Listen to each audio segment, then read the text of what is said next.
Guess that caster. Who is it? Who am I? Who am I? Who am I? Do you know chat me? said that Let me they know in the thought chat if you know who I Color am. and Do you know Katie. this next person?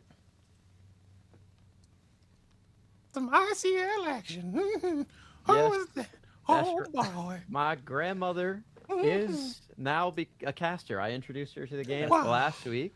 And of course, everyone knows who I am. So Your excited. grandmother's Mickey impersonation's pretty good. I am Luke Wonderland, DLC champion.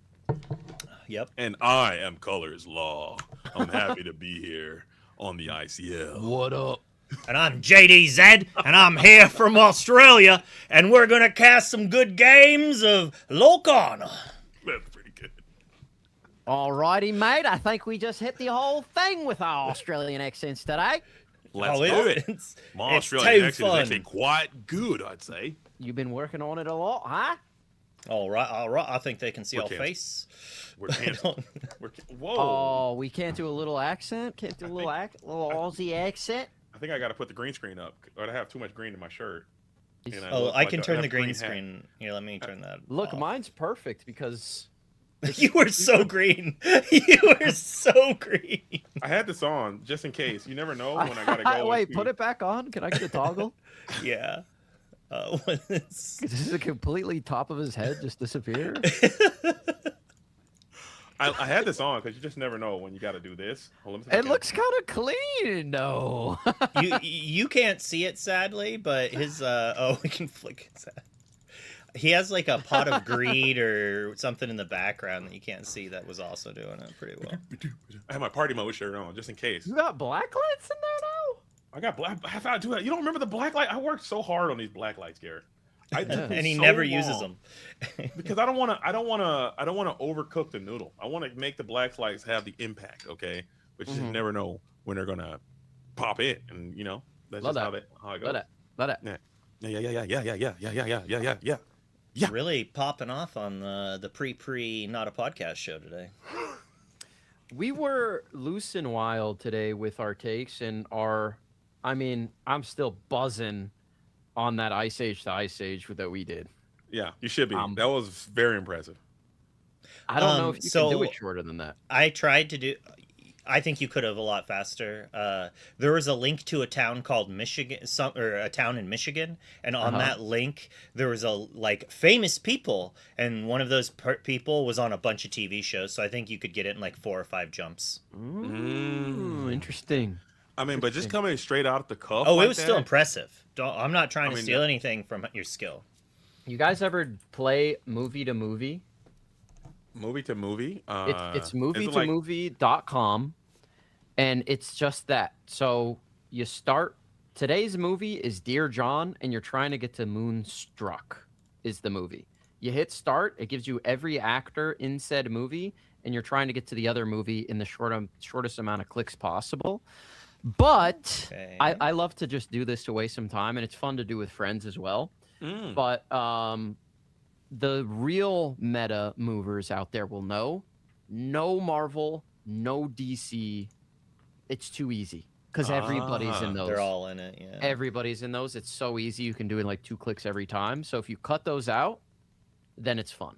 It makes it a little more challenging. Kind of like the 6 Degrees of Separation of Kevin Bacon or whatever. It's exactly very similar. like that, yeah. And that's pretty cool, man. I need to. The issue, I don't know enough actors' names. That's my. I recognize their faces and I know they've been in things. And it's gotten so bad. It's gotten to the point where like my wife and I will be talking. I'm like, oh, you know that guy that's in that thing, and she'll know exactly who the hell I'm talking about, which is crazy. Like, yeah, he's that guy. He's got like a face with like a nose and some eyeballs. I need to get face. production He's on got my a trivia face. team. She's crazy, bro. If we join your trivia team, bro. Wait, why do you get to join? She knows everything. I mean, I don't know names. Like I know. Oh, other she things, can right? describe your knowledge. She train like we don't work independently. We don't. Trivia is every Thursday. So next Ink, if you want to do trivia instead of the loft, we can do part. Garrett's trivia. just gonna be live on Discord on Thursday night with JD and production while he's doing trivia. No phone. Oh, no phones. Yeah. You could be sneaky winky. Yeah, you can't use your phone. That's against the spirit of the game. For sure. So I don't know very much about the Salty Ducks, but you seem to know quite a bit. What do you know about Salty Ducks? Hold for a second while we talk about this. I'm West Coast, Best Coast, okay, and I've covered a lot of tournaments on the Western Seaboard in Southern California a few times, and I've had the rare and pleasurable opportunity to engage with the Salty Ducks. They swim in the San Diego waters over there. They have some phenomenal players, okay, in their region, and they show up to these events and they represent themselves very well, okay. They send a lot of people out there. Cassie is actually a member of the Salty Ducks. She doesn't tell anybody that because she doesn't want to seem unbiased, and she doesn't want to. I probably shouldn't be telling anyone this. Did you know that she's not actually judging in the ICL this season because she's playing with the Salty Ducks? I did not know that, but I did know she's on the team. And hold up, give me a second. If you guys cook for a minute, I'll be right back. Okay. All right, but Triad, we've talked about it a little bit before, but they've got most of the members that still wanted to play from all of the Florida teams, like JM did. We've got Sisu joining the Loungers. My bad. I'm sorry. We got the Hazed and his father. I want to say the last name's Malouf. I can't. I'm sorry. They're jumping on. We got Red Shorts from the Illuminati, I think, joined them up, and then a couple different members from the South Side. Oh, look at this! He's got a Salty Duck shirt. Like, I'm out here. You know what I'm saying? We're the duck. We're all ducks today, baby. We're all ducking it up today. I didn't even know the Ducks had made it to the ICL, but we're out here. You're North County stand up. Let's just go to predictions because we know JD's going to go for it. So let's just start with you. Is it time? Are we doing predictions already? Seriously? We got 10 minutes to go, bro. Might as well. Oh, dude. I mean, listen. I love Triad. I like their logo. I like the continuing efforts to get a Southern Florida team on the circuit. I think they have some of the best players there. But it's West Coast, Best Coast, baby. California, stand up. We're ducking. I think on the Triad logo, we can just get rid of the black background, guys. Yeah. Just go with. All right. That is because when I tried to remove the background and had programs try to remove the background, it really messed with the colors. Send it to me. Yeah. I will happily do that. I'll cook it for you. You pay for Photoshop. I don't. So, I should be doing this. We're going to put Garrick on photo editing duty. But, I just have 3 words to say. And sadly, you can barely hear it because it's from a grave, but it is caw, caw, caw! Freedom Gaming lives on! Oh, is that Triad? Are they Freedom Gaming? Oh, you missed it. So they have Hazed and his dad from Freedom Gaming, at least. Oh, that's cool. And then they have some Southside Gaming's players. They have some Illuminati players. Oh, so they're just straight up. I don't know why Triad. I need to know what the meaning of Triad. I've heard that is the name of a local store that is sponsoring them, that they're all trying to jump onto, that's trying to fill the void that was left when SSG kind of had its issues there at the end and disappeared. Yo, Garrett, are you still logged into my thing? JD's been trying to win. Yo, unlog. I'm gonna have to log. I got 125K points. I'm about to wager on. No, I'm about to log out. How do I log out? Log out all, dude. I'm logging out of everything. Oh, bet up. Put the bet up. Log out. Exclamation point bet. Get your first rounds. Bet in silence. There you go. All right, dude. I gotta log out of everything, dude. Let me see. Try to win JD's money. Did you just do something? I logged out. Let me. It probably only logged him out of his own, and now he won't be able to get back in his own account. That's exactly what's about to happen. I can tell you 100%. That is 100% about what's about to go down. Oh, and now I got to enter a code. My phone's dead. Oh, my Twitch is cooked. Oh my god. Oh my god. What do you think about the comment that you just left in chat, JD? Did you just log? Are you still? Are you? No, you're in. I'm out, dude. Get out of there. I am the JDZ. What do you think of it? What do you think of that chat? Well, that's not you, JD. That's JDZ. Hold up. I can't even get back in. I need to. Now I gotta I know. I'm so cooked. I'll log out. Because I can't. I logged out of Twitch, so now I can't even see the Twitch comment section because I logged out. Maybe I won't log out.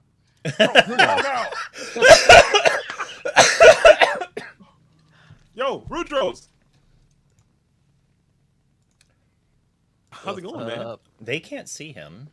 They can't see him. But They can't. I can hear you. We hear him? We can, but chat cannot. See, But here, you know what? I'll jump him into the booth really quickly so you can.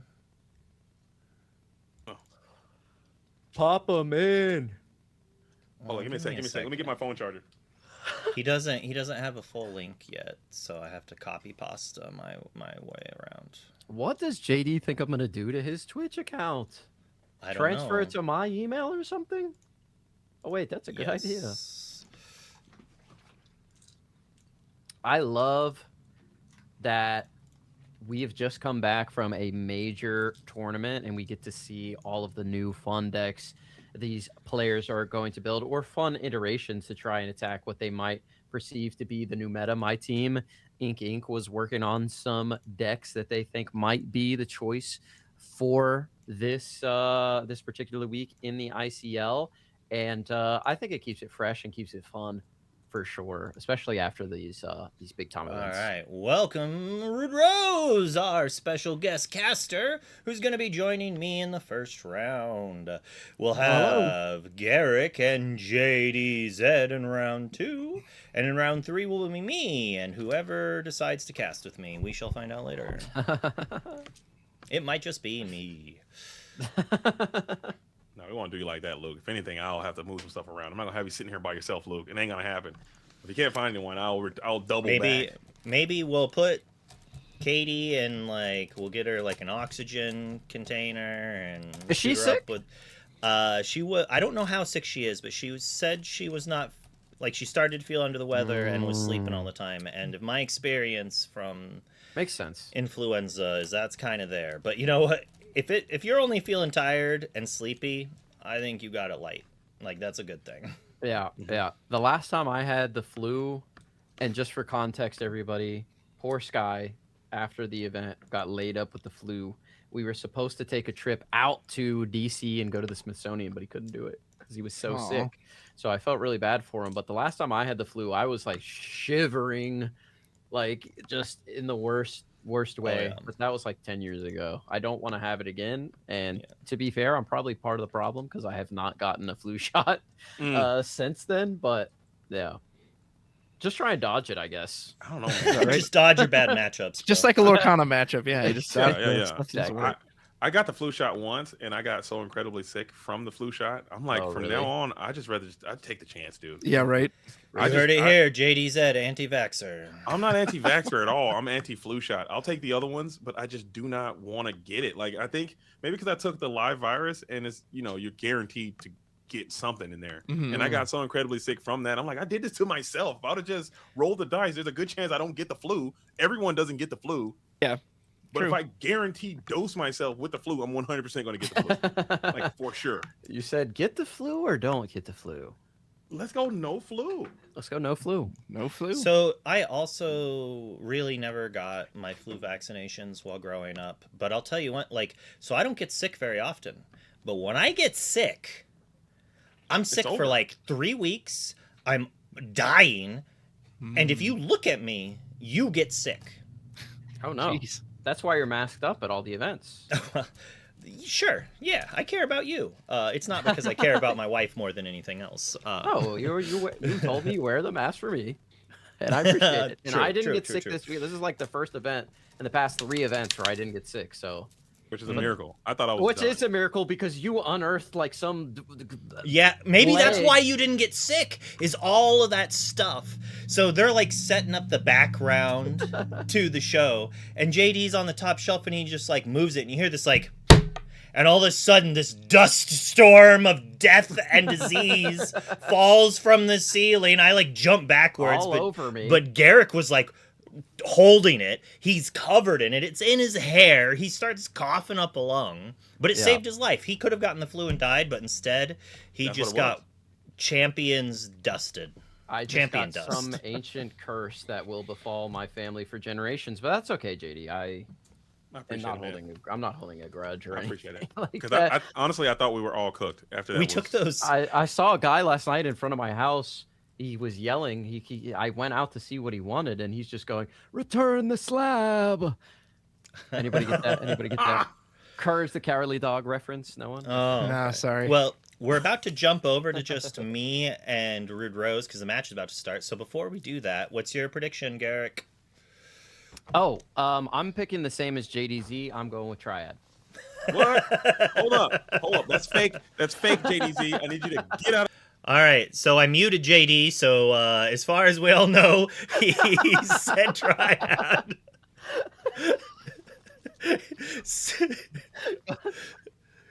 They're all unmute him. Maybe JDZ says maybe. Okay. All right. I gotta purge. Okay, Luke. I'm picking the Salty Ducks. All I think right. they're gonna take it down. Quack, Shout out quack, to the quack. West Coast. Quack up, quack up. And I'm going for Triad as well. Are you gonna make it a tie, Rude Rose? Or are you gonna? I go mean, with the I Florida gotta machine? go based on logos. Plus, I'm from North County where I live, so gotta go with the North Okay. County Salty Ducks. Let's go. They'd beat him up at the next set champs if he didn't do it. Yeah, right. All right. Well, Garrick, JD, we'll see you in between rounds in the booth. Sick. But let's swap over. Ooh, I think they're almost all ready to go. We just gotta wait for the round clock to start. And for those who are not familiar and have watched before, though, but not this season, we're setting up all the matches on a single clock. So this way, if we finish this match in time, which Blurple versus something, I don't know how fast this match will be, we'll be able to jump to another match and watch that a little bit before going back to the booth. Excellent. How have you been feeling about this Blurple world we are in? And that is that Alice I see? I think so. Yeah, Those looked two like her. support cards. Salty Duck's up to some spice. Let's go. Maybe this should be on Kurt and JD's new show. The Weekly Spice, or whatever they called it. Yeah. So we give up spice Tipo rack. for sale. Yeah, right. Sale, I personally I always prefer sale too, unless I'm like trying to get an unequal out of my hand. I just like digging one card deeper into the deck and potentially having that unexerted ink if you have another one drop. Which we do not this turn. Yeah, I think almost every time I prefer Sail. The only time I prefer that Tipo was when I was playing Emerald Sapphire and I needed to like set up to sing Under the Sea. And Yeah, so that was that's like fair. 2 sets ago. Yeah, remember when people used to shift Baymax? What a time. Right? Oh, what a nightmare. And we're in for the Blurple Mirror. So you know what that means. We don't have to watch Blurple again on the main stream after Woohoo. this. I mean, we might on some of the backup matches we go to watch, but we're getting those Blurples out of the way. We'll probably have to watch a Dog's Mirror next round or the round after that. You'd asked about the Blurple world, and it shows how consistent and strong the deck is, and that's always going to come through in Lorcana as a turn 4 genie comes down. Technically turn 3. I just always say turn 4 Yeah. because there's 4 ink. Well, yeah, you know, those T-pos and those Sails, they skip a turn. It's like, it's almost like take another turn after this, in Yeah. a way. But you don't It's a take good- that turn. You just Yeah. get ink.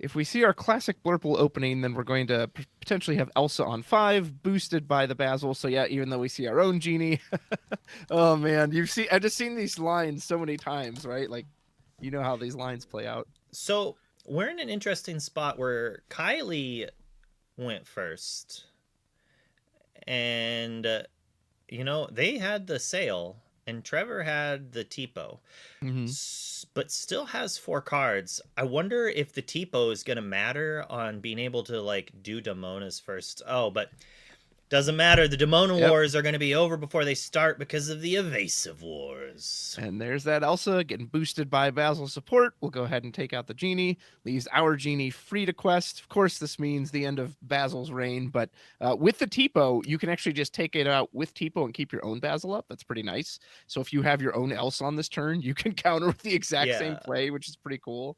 I think this was a misstep by Kylie. At first, you're like, oh, I don't want to quest with my...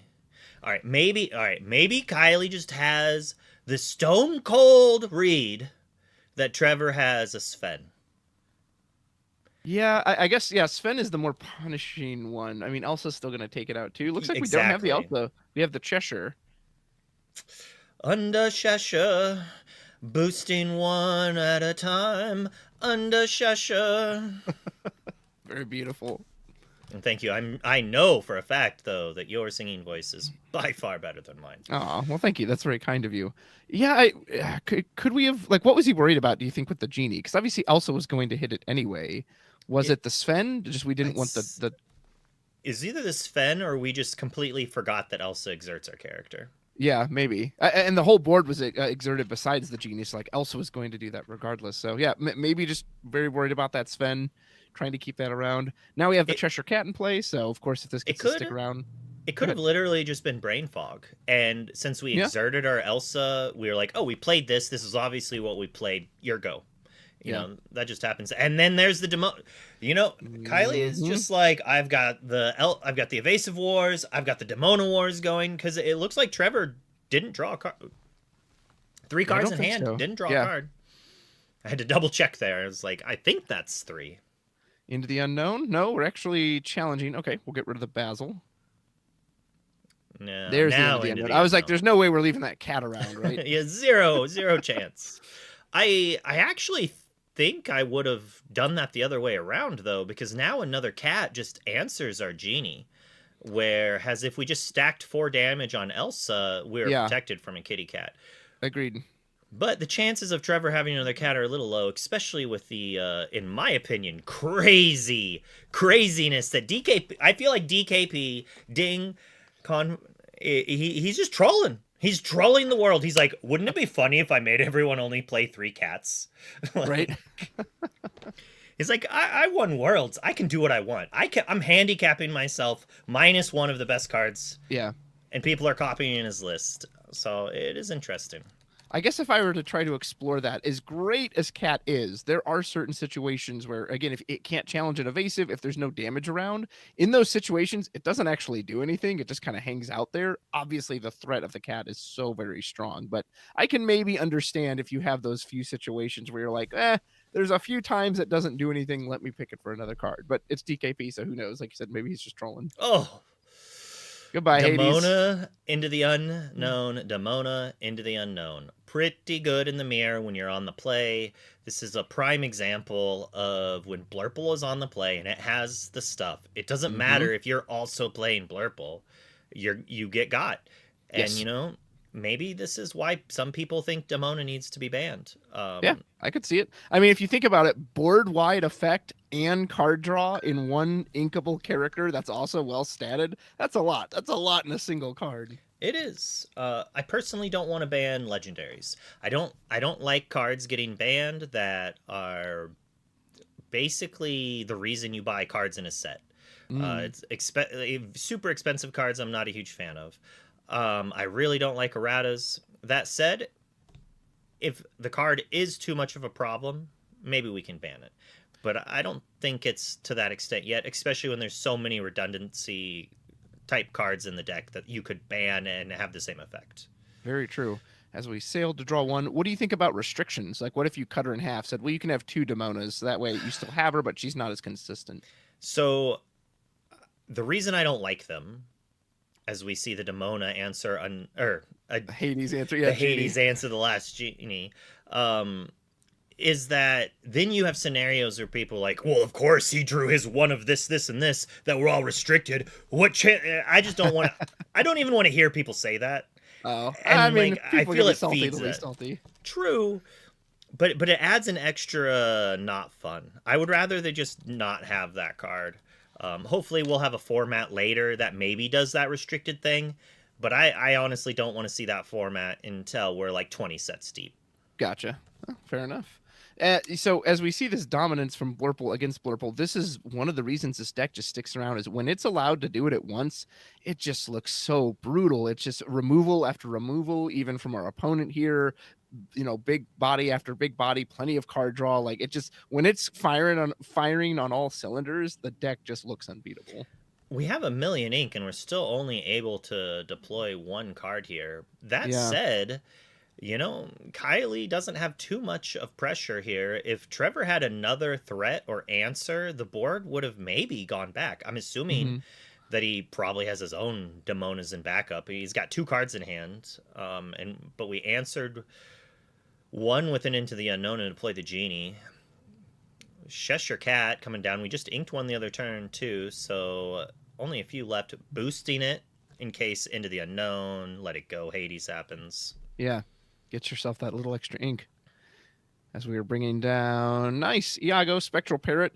Very good card in the Blurple mirrors. Not only does it have that evasive synergy with Dumbo and can challenge evasives, but most of Blurple's targeted removal removes you outright anyway, so the Vanish keyword doesn't really matter with a card like Iago, unless they happen to be running, what was the Challenger one? With the Snake Staff. Hypnotize? I can't remember what it was called now. Hypnotic Strength, that was it. Hypnotic Strength.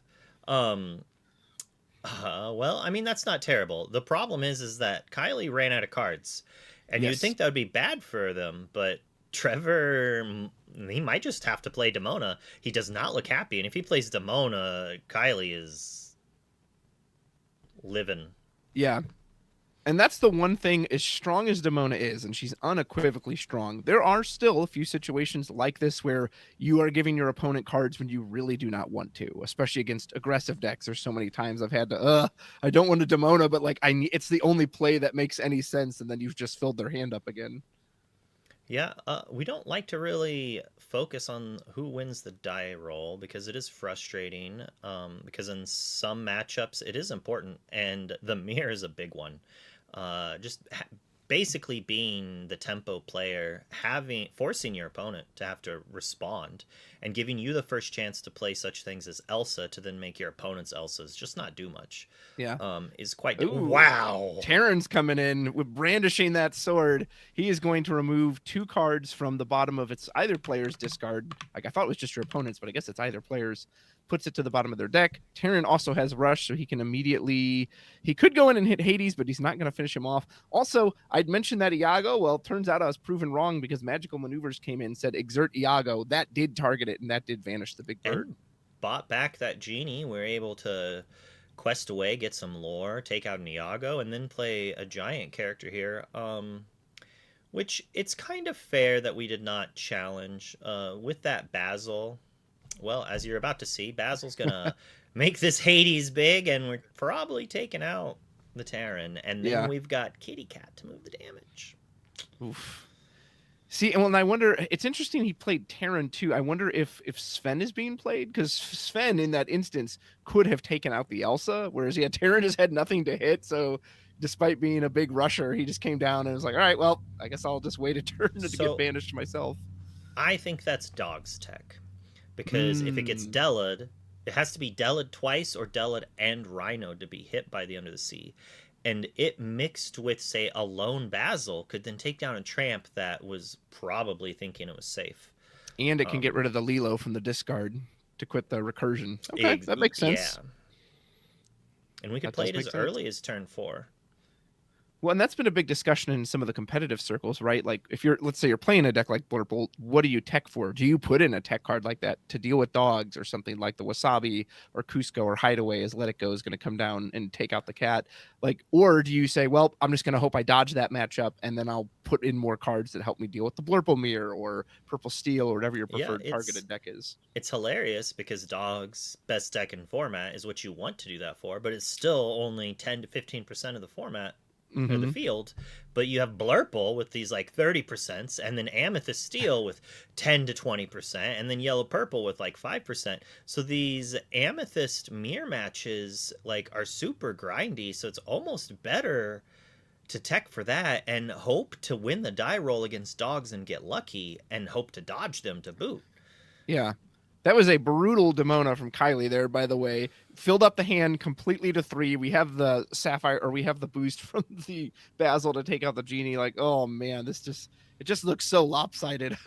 I mean, Kylie has played 3 Demonas this game.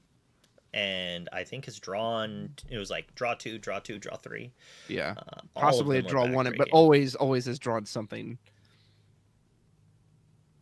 That probably adds to the feel bad of the card too, is that sometimes you get to draw nothing off of it, like as your opponent, and other times. So yeah, I can see why the card is polarizing as we go and scoop it up. So yeah, there's no way to come back from this. Blurple not known for dealing with wide boards very well. Yeah, it's kind of brutal. And humorously, like we were talking earlier, I kind of think that Elsa would be the best thing to ban But because of this special version, I don't think it's going to happen. See, everyone maybe says that, errata. but I like Elsa. Like, it forces interaction. I think that's ultimately a good thing.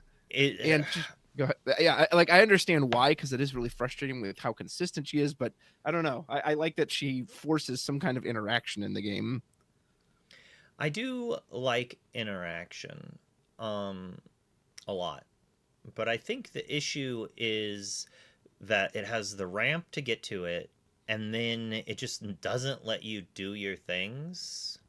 And then you can't get back. Like, so if it was just a song, well, you could challenge the singer most of the time. True. But not only is it interaction, but then you have to have interaction to answer it. Yeah. But we did see earlier, for a little bit after rotation, what a format with very little interaction looks like. Yeah, It's not good. I did not enjoy that. But I would like Elsa gone, but as we saw with Bucky, the rest of the world is not caught up with us. So it's really rough for us to actually ban any cards that have not come out in Japan or China or any of the other areas that are behind us. I think Brazil is also a few sets behind, because I think they don't want to sell boosters that have cards that are banned. Like, you don't want to open up your thing and be like, I got Enchanted Demona, and they just banned it. No, like... Yeah, I mean, that's inherent in any card game, though. I guess personally, I'm always the one of like, I want to see the balance of the game put above all else. So, like, yes, that is going to feel bad to open a card that's banned, but if it means the game is more enjoyable to play and isn't stale, personally, I'm in favor of that. I agree, but I'm just stating from what they've shown in past based on Bucky, and to the fact that they're not going to ban a card that they're selling as a single. Yeah. Unfortunately, that's just bad business. So they're not going to do that. I don't think they're going to ban Demona because it's a chase legendary from one of the newest sets. Yeah. I think it's just something we have to realize. I also think that they've been willing to show that they are not going to ban the main cogs. They are willing to ban side pieces to weaken the overall deck. A lot of people hate that. I love it. Yeah. Except for, like, the Fortisphere ban, I think I would have preferred it swapped banning Popsicle. But yeah, I agree. But I think they just didn't want to kill Ruby Sapphire, and that might have just killed Ruby Sapphire, so that's why they did it. And you could still play Blue Steel, and that's fair. That's fine with me. As we get our sale, traditional ramp on turn 2. I actually really liked Hiram Flaversham as a concept, so I would have been curious to see how strong he was or wasn't without a card as reliable as Popsicle. Like, what if he had to break stuff like Scepter of Arendelle and some of those? Yeah, okay, so then that shows it right there. That to me, that means Popsicle was the issue, not Flaversham.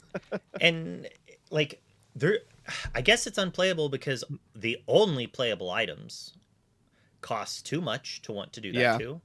True. Or draw cards. And I don't know what one cost, like, maybe we get the one cost uninkable item when it comes into play, deal 2 damage or something. Is that a strict upgrade to fire the cannons? No. Like, well, one, you can't get it back with hook. Sure, no one does that.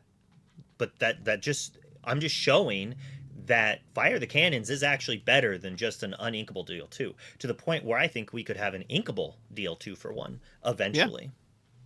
Yeah. We had that ramp into Genie, and now let's see how Kylie's going to respond with another counter Genie. Just like the last game.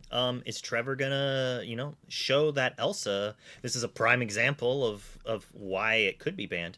And even if we banned Elsa, they have recently given us multiple characters that do a same thing as Elsa. The new 4-cost 4/4 uninkable. I think that's a reasonable replacement. But now, no. Like, if Elsa exists, you're not going to play those other ones. Oh, of course not. Yeah, she's just a superior version. Actually, no Elsa. We're going to use magical maneuvers. Probably exert the... Interesting. We exerted the Build Genie. Your own Elsa. Right there. You didn't even need the Elsa. Very nice. Yep. We didn't need the Elsa, so we just used that Basil support, quested, gave our Genie an extra 2 strength, and went in and bloop, blop the opposing genie. So I think that it smells like a Demona in Trevor's hand. Now, the interesting thing with Kylie here is that we could kind of answer this genie with a Sven if we had it, but we could play our Iago now because it's unlikely magical maneuvers yeah. is more than a 2 of if even. As we see one Demona go into the inkwell. Nope, says I'm just going to use Elsa on my own. Go ahead and get rid of the genie. But I do actually think the bans in general for this game are not going to happen until the entire world is caught up. Yeah, that's very possible. I just think it's just unrealistic for them to do, and think people like if they ban Demona, people aren't going to want to buy. Well, yeah, they're not going to want to buy packs of that set because there's no chases. Yeah.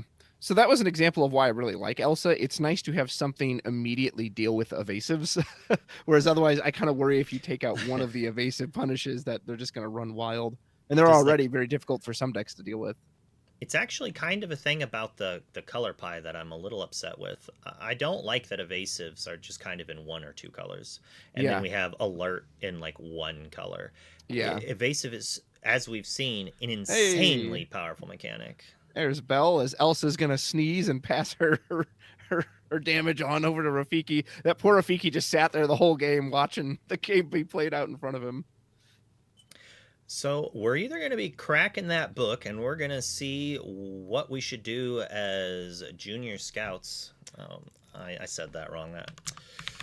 But or we're going to have that Demona we were just talking about. Yeah. We see a Dumbo go into the inkwell. Haven't actually seen a Dumbo in this entire first match. Elsa sings her main song, Let It Go, as Belle's going to go into the inkwell. I assume we're targeting Belle. I guess you could target the Royal Guard if you're worried about the Demona crackback, but ultimately Belle does the same thing. She's going to hit for 4. And these are evasives anyway. It's just something we kind of need to answer. We can't really take it down. We're barely winning the race. And we kind of expect the possibility of a Demona at some point. And here it is. Let's draw 3 cards to your none. That's got to feel good. Well, it feels good, but at the same time, I'd like to be able to challenge some characters, but we don't really get to. Sure. Too many evasives. Evasive is in what? 3 colors, right? Red, green, and purple? Sure, yes. And then Steel has Alert. Yeah. And Sapphire Steel, I think, have Alert. The Sapphire cards, I don't know if any of the new ones have Alert, but we definitely had some that had the evasive Cruella. during your turn. Yeah, and Jafar, I guess, was a Steel card, but got a lot of Royal Guards. Pairs very well with the Demona, although we did just fire off the Demona trigger. We even used the guidebook, so our hand is mighty full at the moment. But again, these Royal Guards have to have a target to hit. And with these evasives sitting there saying, nope, not going to work against me. We just need to put our enchanted Judy Hopps into play and give all of our detectives an alert. Oh, Hades. Yeah, there you go. There's Hades. He's going to come down. I mean, is there a downside to this? As he sends Demona packing into the inkwell, and we quest for 3. Genie just sitting there, wish fulfilled. I miss Merlin Rabbit, Luke, I'm not going to lie. You know, we were talking about being on the play is important here, but Kylie's just like, you know what? Having better cards than your opponent is also important. As Genie, Elsa, Hades look a lot better than Royal Guard. Yeah, absolutely. We're going to follow up. Oh, no, we're going to sail. Probably just trying to dig a little deeper. Usually not looking to ink extra times at this stage of the game. Yeah, if only Royal Guard was a detective, this Judy Hopps that they're definitely not playing would do some work. That's true. That is true. Detective Royal Guard. We're inking a Dumbo. Haven't seen that card hit the field yet. We are gonna use the extra ink in Cheshire Cat. We've got 5. Is Elsa coming down? There she is. Exerts the Hades. Let's see. What have we drawn? 1, 2 cards. We sailed 3, 1 for turn. So they're just 1 short, possibly. I think we have the Genie. Okay. Well, if we sailed, yeah. So they each hit for 3. So they'll both take out the Hades. They each hit for 4 because we draw for turn, sail, and we play Genie. Oh, and we play Genie this turn. Okay. Still, unfortunately, have to use both. Yeah, it looks it's even, right? One Elsa, one Genie apiece. But how many cards? We got 2 cards over in Trevor's hand, so we're able to deploy another. And there's the 9th wonder of the world, Luke, as he's making history and breaking records. Oh, good old Dumbo. Here he comes. And we're going to get not only a lore burst, but some card draw as well. Question is, do you quest with the Genie, or do you go for that lore burst? I'm drawing cards. Luke says, I'm drawing every day, all days. Yes. I usually do that too, unless I'm just really trying to put on lore pressure. So, I'm like, that's okay. If I was at 2 cards in hand, I would quest. Just assuming that there's a world that my opponent has the Demona. That said, our opponent does get to answer our Genie here. Currently. They do have it on board. Then Basil's Elsa goes right back. Yeah. This is looking good for Kylie. Trevor needs to draw something or play something impactful here to be able to answer enough of this and not have his own stuff answered right back. Yeah, Demona would be nice just in the sense you'd expose the Dumbo and the Basil, but you wouldn't have enough. Hades makes a deal. I know you have very opinions on this card as a catch-up. I don't like it. I don't like it, but it's pretty good right here. You're either answering this Dumbo or you're drawing 2. And Kylie says, you know what? You got to hit Let It Go or Hades. But Hades would be pretty solid right here. Yeah, true. Do we have enough to pay for it? Costs. 3, 4, 5, 6. We'd have to ink. We do. Yeah, if we ink one, we will. Which looks like we're going to do. Here comes 3, 4, 5, 6, 7. That's right. It's the other Hades. He says, all right, purple Hades wasn't enough. Blue Hades will get rid of the elephant. Yeah, normally it's just like, well, you chose wrong, but they do have to deploy another answer that they won't have later. The unfortunate thing is it is attached to a body. Yes. So Trevor's able to kind of, amass a bit of things to try to catch back up on the questing. So if Kylie doesn't have a burst of card draw here again. Yeah. Even though Elsa on her own can obviously take out Genie. We could even use the Basil if you really wanted to take out the opposing Elsa. But yes, card draw would be quite nice here. It's an interesting thought to do that. But I think it's still probably better to go after the Genie. It's like you could technically take out the Elsa and like to play around your opponent Hadesing or Demoning and then answering your Basil before you could. And yeah, as you were about to say, it could help prevent the singing of Let It Go if they didn't have 3 characters that could sing it. We might be doing Elsa. We boosted with the Basil. We gave that support boost. Yeah, it actually takes out the Elsa. Do we have a Cheshire Cat? Cheshire Cat here would be fire. There it is. Yeah. Oh, it's loads of fun. This Cheshire Cat goes ahead and transfers that damage to the that should be the sound effect every time you play it. Should be the name of the ability. Yeah, right. Alice, what are you doing here? Yeah. These are dangerous areas. Ooh. You want to talk about cards that could be banned? This Cheshire Cat is annoying. I thought you were about to talk about that Tipo. Well, I mean and so like in general, the game is at a very consistent place, right? All these blue I mean, there's so many cards that are just automatically locked in. When you're running one of these decks, there's really only a couple slots you're messing around with. The Tipos, the Sails, Elsa's, Cheshire Cat, the Genies. Like so much of it is kind of already built for you. It is crazy how you can change 8 cards and the deck is drastically different. I mean, look at Sailor's deck. It's like, oh yeah, it's dogs, whatever. But it's like, it's a little more than that, actually. We upped this number, we cut this card, and we added this other card in half. And doing so just flops some matchups. People play around the cards we cut. They, everyone was packing in item removal. We talked before that. Brent was like, what do you predict's going to win this as this Hades takes out this Genie? And I said, well, it depends on if dogs is answered. If they are able to answer dogs properly and people bring the right hate for dogs, I think something like Amber Sapphire or Green Blue could have a good matchup if they only have to play against Blurple all day. Yeah. That said, that's not what happened. The dogs players preemptively innovated. It's like, you're going to bring in 5 cards to answer my 2 of? I'll just take the 2 out, bruh. Right? I'll just take it out. I'll just play Susu on ice. That's been a frustrating thing for me for item removal specifically.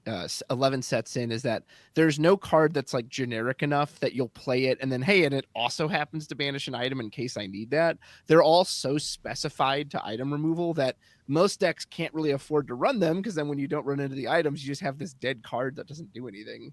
Yeah, it's an interesting song and dance, because if we had the card that was just like a 2-cost 3/3 quest for 1, when you challenge an opposing character, banish an item, it would just be played as a 4 of, because it's good enough on its own. Yeah. And then if that's played as a 4 of, I'm not going to play my lanterns. I'm not going to play items, so then items don't see play. So the question is how do you create the perfect ecosystem to allow enough items to see play, but also not punish people for playing fringe targeted item removal? Right. Good question, Luke. That is a very good question. It's hard to do, especially when the playable items, such as book, rarely get left down. But I'll tell you what, if you're playing and you play book and you wait because you're trying to wait for the Demona and your opponent wasabi's you, oof! Yeah. Oof! That's going to feel bad. Here comes Tigger. Has no target to hit, unfortunately. As we see, I think we're casting into the unknown, probably on big blue Hades. Right? Yep. Yeah. So Tigger is another perfect card, right? Really nice against these more aggressive decks, low to the ground. But man, like in these Blurple mirrors or against blue-green, he just barely has anything to hit, if anything at all. So I mean, feels so bad. You're right, and that is why Mastermind DKP was like, why don't we put one of these items in here that draws a card? Why don't we put an Ink Runner in here? You know, why not make it that we can turn our Tigger into a 4-cost 4/3 that draws a card? Yeah. You know? And that's not bad. Bounce your opponent's book. Right? We exert the Tigger. We can trade with it with the purple Hades. Could also just take it out with blue Hades, leave him around. Elsa can run into other Elsa. That doesn't really do much for us. So we'll just go ahead and quest for 2 and then probably leave both these characters ready. I believe both of our players are in top deck mode at this point. That does tend to be what happens, but the issue is, like, you get your opponent, they're on Blurple, it's like, oh, they're out of cards in hand, they're only drawing, finally! And they're just like, hey, check out this card that draws a card when I play it, and then I draw a card that draws a card when I play it into a card that removes your character. Yeah. And you're like, oh that's odd. That looks so good for me for 1 second. Yeah, a 4 for 1. No, thank you. But that's just good deck building. We get a Cheshire Cat. Nothing for it to really do at the moment. It does mean that we can't just kind of casually challenge in with this Elsa, which I don't know if we would have done anyway, but we'll very much get punished. I mean, I think you just you've got the evasives here. I think you just quest Genie Elsa. Your opponent doesn't have anything in hand. We could just double challenge and then move the damage off of the Genie onto the Hades, which answers it. And then there's not really anything that they could do without a cat of their own off the top. The only downside to that is your Elsa would be left with 3, so the opposing Elsa it would be hit 3. I was thinking it was 2. You're so smart. I mean, it's still a line you could take it. Ugh. I'm a jelly belly. Well, hey, I was jealous that you were casting the CCQ this weekend. I saw everybody there. I was like, man, I want to be there. I want to be where the people are. Ariel knows what it feels like. Yeah, it was a blast. I hope I get to do it again.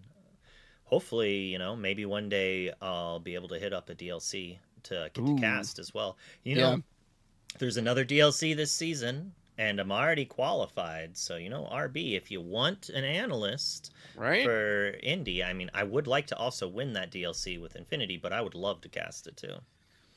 And of course, his best analyst needs a great play-by-play. So go ahead and string me along for that as well. As a perfect Into the Unknown comes off the top. Ooh, Tipo. So here's that one example where you just love to see Sail, because at least it gets you 1 card deeper. Tipo on his own, not doing much. However, with the Cheshire Cat just sitting there, we do at least have our Elsa's kind of quote-unquote safe, although we do have more lore pressure with the Hades. Is this Dumbo? Oh, there's that Alice. Okay. It is the Alice, yes. And I think that's item removal Alice, right? I believe so. Yeah, if you wouldn't mind giving us the text on this one, because I haven't seen this card in quite a minute. All right. When you play this character, you may put chosen item into its player's ink while face down exerted. So you could technically ramp yourself with a book if you were in a desperate situation. And it says making waves. Whenever this character quests, chosen opposing character gets -2 this turn, which is also kind of nifty when you're challenging evasives. And that first ability, very nicely named, washed away, washed into the inkwell. Into the inkwell. We'll go for a double quest of our own.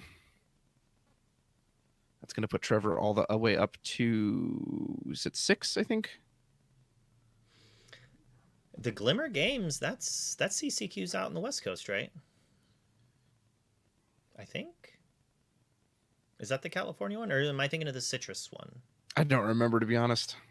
Oh, you got to jump on that and start sending some messages if you want to be on that CCQ train. And if you want to qualify, we're running out of events. And as chat says, that is in California. So you have a NorCal one and a SoCal one. Although I'm from Humboldt County, California. I lived there a year. I'm from there. I grew up, born and raised. I drove through it one day. I'm from there. It's all SoCal to me. California, the state that's the size of like 5 other states put together. Kylie drew a card and has not done anything yet, which means it's either some crazy good card that she's planning out some sort of massive plan here, or it just does absolutely nothing and we're trying to decide what to do with the turn. Yeah, it's interesting when that happens. It's like you either have the best or the worst, but most likely not in between. Because if it's like most of the mid cards, you're like, oh yeah, I'm just gonna play this. But... yeah, because if it's like Into the Unknown, I would assume you'd just snap fire it off immediately. Or we are in the tank on this one. As far as the board state goes, there's just not much we could do. We could run into the Hades. You could challenge into the Hades and then move some damage around. I don't know how effective that is.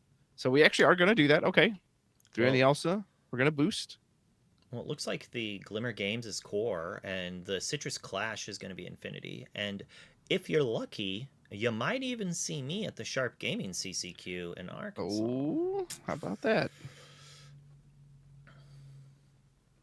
All right. We actually get rid of the Tipo. That's kind of funny. I mean, he watched Tipo win a DLC. He knows. Oh, okay. Again. There's the Let It Go. We get rid of the Elsa. We're don't care as much about the 2 lore from the Hades or the Alice. Just saying, no, I want to make sure my evasive is protected and you have no way to run into it. Which does also mean we will have enough damage next turn for Elsa to go in with a Cheshire boost to get rid of this Hades. We need a book. Oh, our own. Oh, now we're playing games. So we can send our Alice into the Tipo and... oh, never mind. That's not going to work. We've got the Hades damage. I was like, oh, we put 1 there and we move the 1 damage. Then we move the 2 off the Hades. And I'm like, oh, wait. That doesn't work. These cats hate small children. They've spent most of their damage boost to take out the Tipos. Well, I mean, if you've ever seen a small child interact with a cat, I think that's perfectly reasonable for the cats to go after the children first. You can understand why the cats feel that way. Pull my tail, will you? Take this 2 damage. See if you can keep growing. Ooh! Oh, there she is. All right. Well, and this is one of those instances. We do get the board exertion, which is really nice. However, we also just filled our opponent's hand up by 3. So will we come to regret that? We're going to find out. But we didn't have much other choice, right? But what else do you do? Hold it in hand? Depending on what's in hand, we could see like the Cheshire Cat take out Alice, pay 2, move the damage to the cat. Elsa takes out the cat, and then we play like a Let It Go or a Hades or something like that. I don't know exactly how much ink we have. It looks like we could maybe Hades, but we're just gonna sing songs, have a melody. Into the unknown. Oh, I feel like it's. I feel like we should be playing bingo. Character sings its own song. Check mark. Right. Yeah. As Hades on Hades action. Says, why, yes. Is there a downside to this? I don't think so. And now we are left with just a lonely Alice, which, while it has 2 lore, is not going to do much to impact this board. This Demona was huge, but Trevor will be able to bounce back with 4 cards in their hands. So let's see what they can counter with. And I think it's a perfectly reasonable not to take out the Alice here. We've already seen that Terran is in this deck. Yes. And, like, we don't want our kitty cat getting got by that. There's Hades. We're gonna make a deal. Let's I would make a deal. What do you target? You're probably targeting the cat, right? Unless you're really worried about the lore. Probably. But it doesn't matter. It's almost like anything we target. It's like part of me wants to hit the Demona, but it doesn't do enough. There's too many big characters and cat moving damage. Yeah.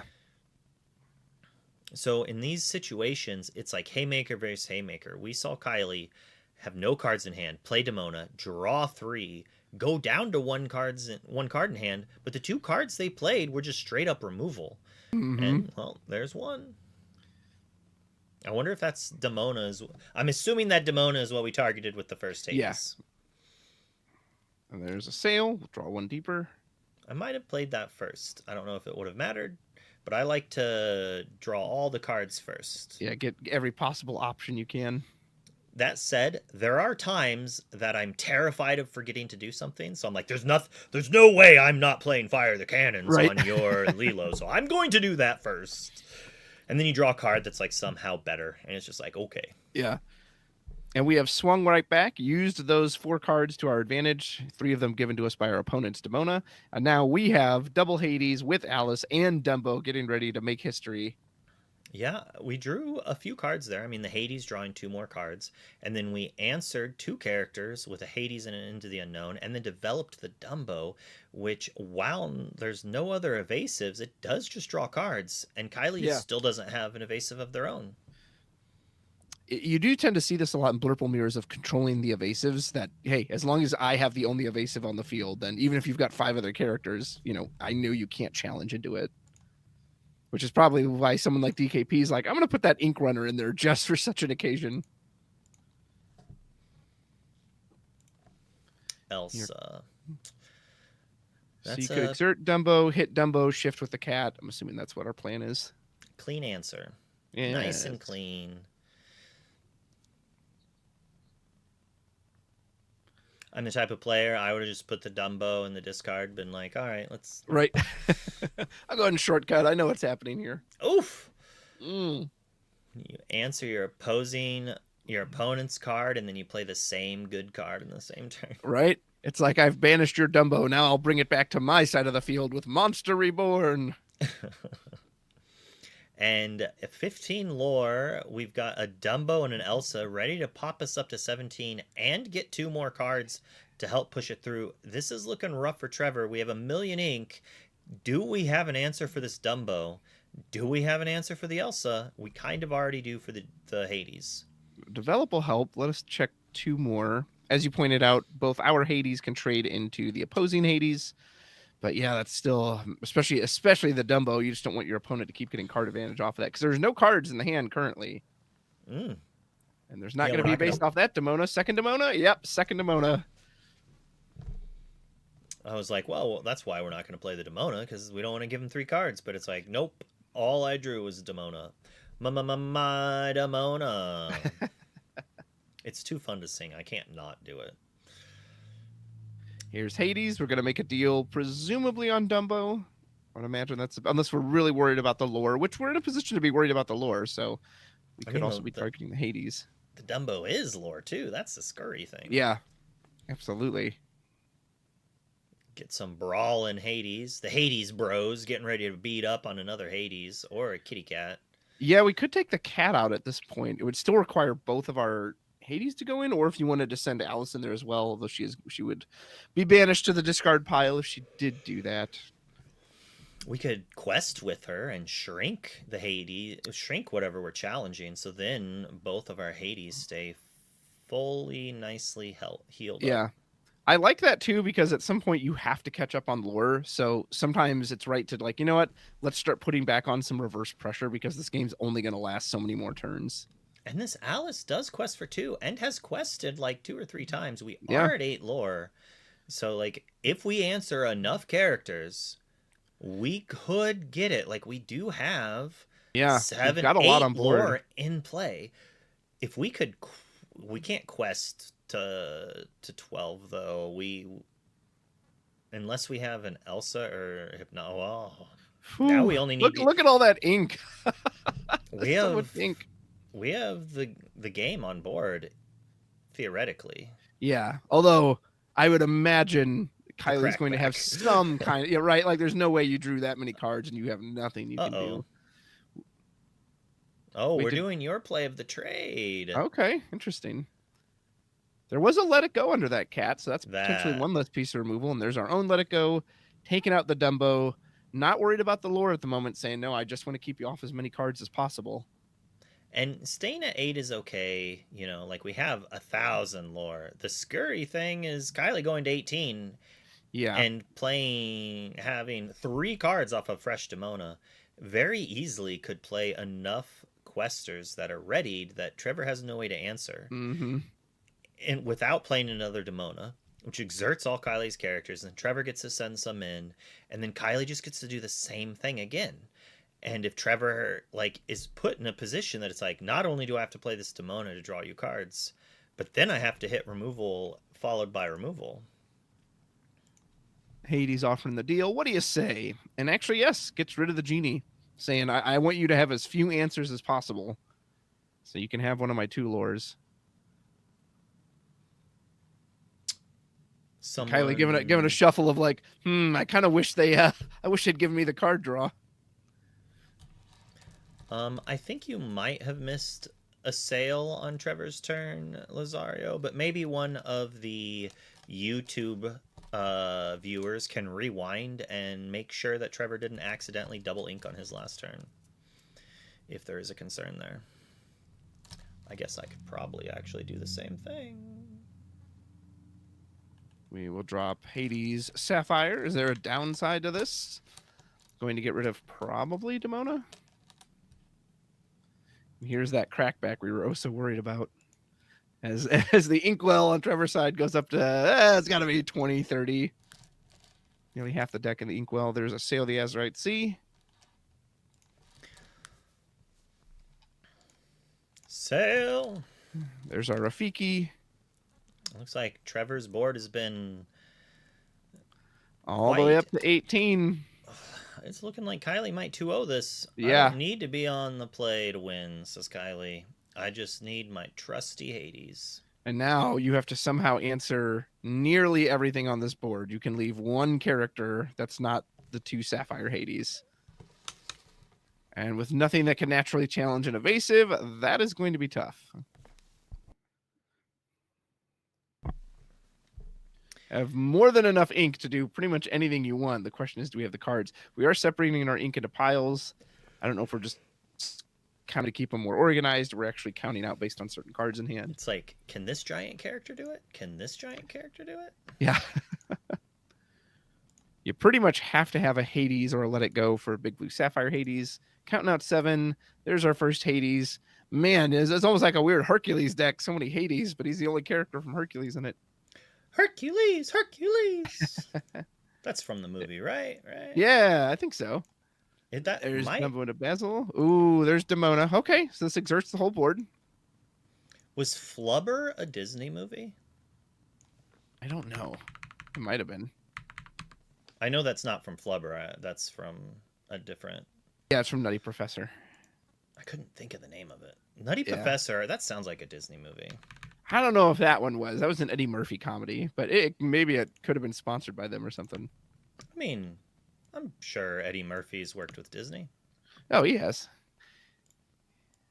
I know he has. I am a big fan of Eddie Murphy, actually. Indeed. I still, obviously we can take out... Okay, there's Terran. That will help. We still don't have a way to answer this Elsa, so can we answer everything but the Elsa?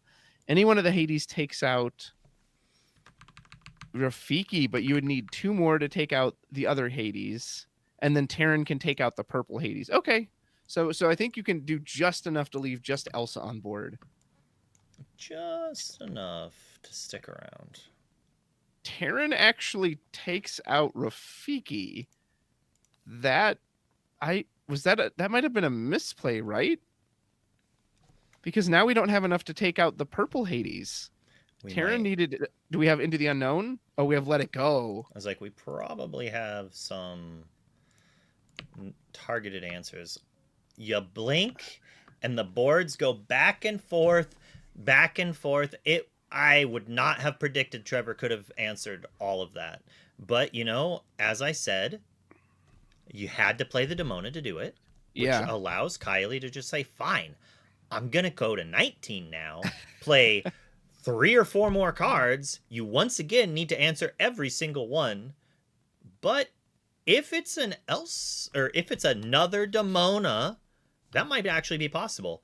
Yeah. Not only possible, it might be able to be done while we still quest. That said, there's stacks of 3 damage over there. Every turn is just, I Hades, now you Hades, now I Hades, now you Hades. I definitely think that might be the 4th Hades from Kylie. Really close to it. Maybe surely we're going to run out at some point, right? No. If the Black Cauldron was an Amethyst card, it would be like a 3-cost Stinkable. When it comes into play, put a character from your discard underneath it. Pay 1, banish, or pay 1, shuffle this card into your deck, put that card into play. Yeah. Draw 2 cards while you're at it. Exert your opponent's character. Elsa takes out Basil. Okay. So Elsa's going to challenge. There's our guidebook. I do enjoy when people just tap 3 and guidebook break. They don't go through the tap 2, put it on the field, tap 1. I mean, this isn't those other primitive games where people can respond to our stuff. No.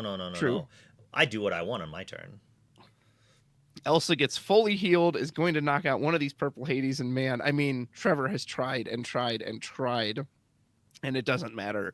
Every single time Kylie has just responded. Now we're at 19, which means you somehow have to clear 5 characters, 3 of which aren't exerted, and unless you got Be Prepared in there, or Super Ultra Giga Monstro, I don't think that's going to be possible. We have to have a Demona again, as well as some other things. Look how many cards he has left in his deck, bro. I know.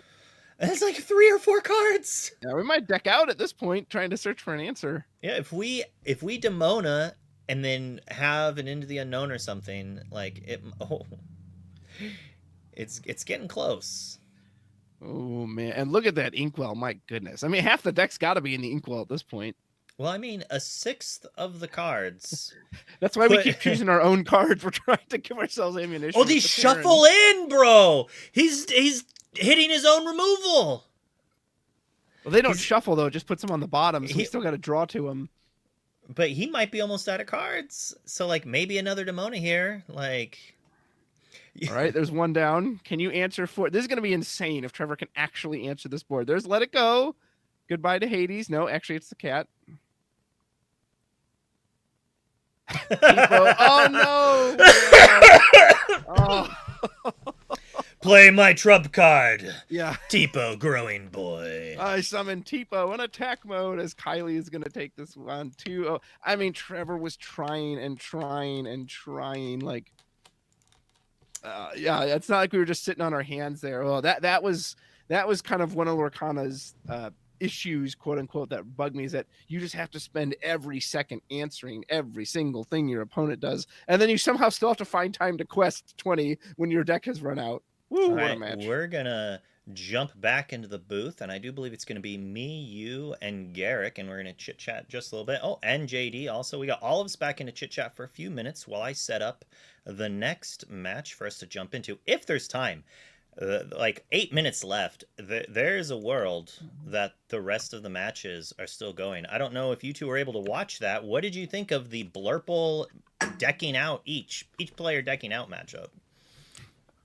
Peak performance. Okay, that's my take. When I see 2 Blurple players going toe to toe, mano a mano, fisticuffs are being thrown, almost going to the end of the decks, I think that that is just optimal play. It shows that both of these Illuminers are locked in on another level, and I think it's just indicative of what that mirror is like today. Ban them all. You talk about banning cards.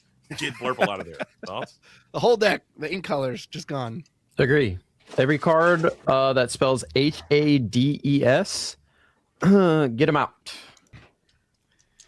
They Looking seem for to like a that deal. character. I mean, it's a great character. Great character. Cards really strong. Let's get Hercules. Let's make a playable Hercules. How about that? Right. Very nice. Hey, I played a one of Hercules, the 7/3. for Yeah. at least a day or two in Ruby Sapphire. Okay. And if you haven't lost to the 4-cost Hercules, you're lucky, because losing to that feels real bad, because it's just like, I can't do anything. It's just eating my stuff, and all of the characters are heroes.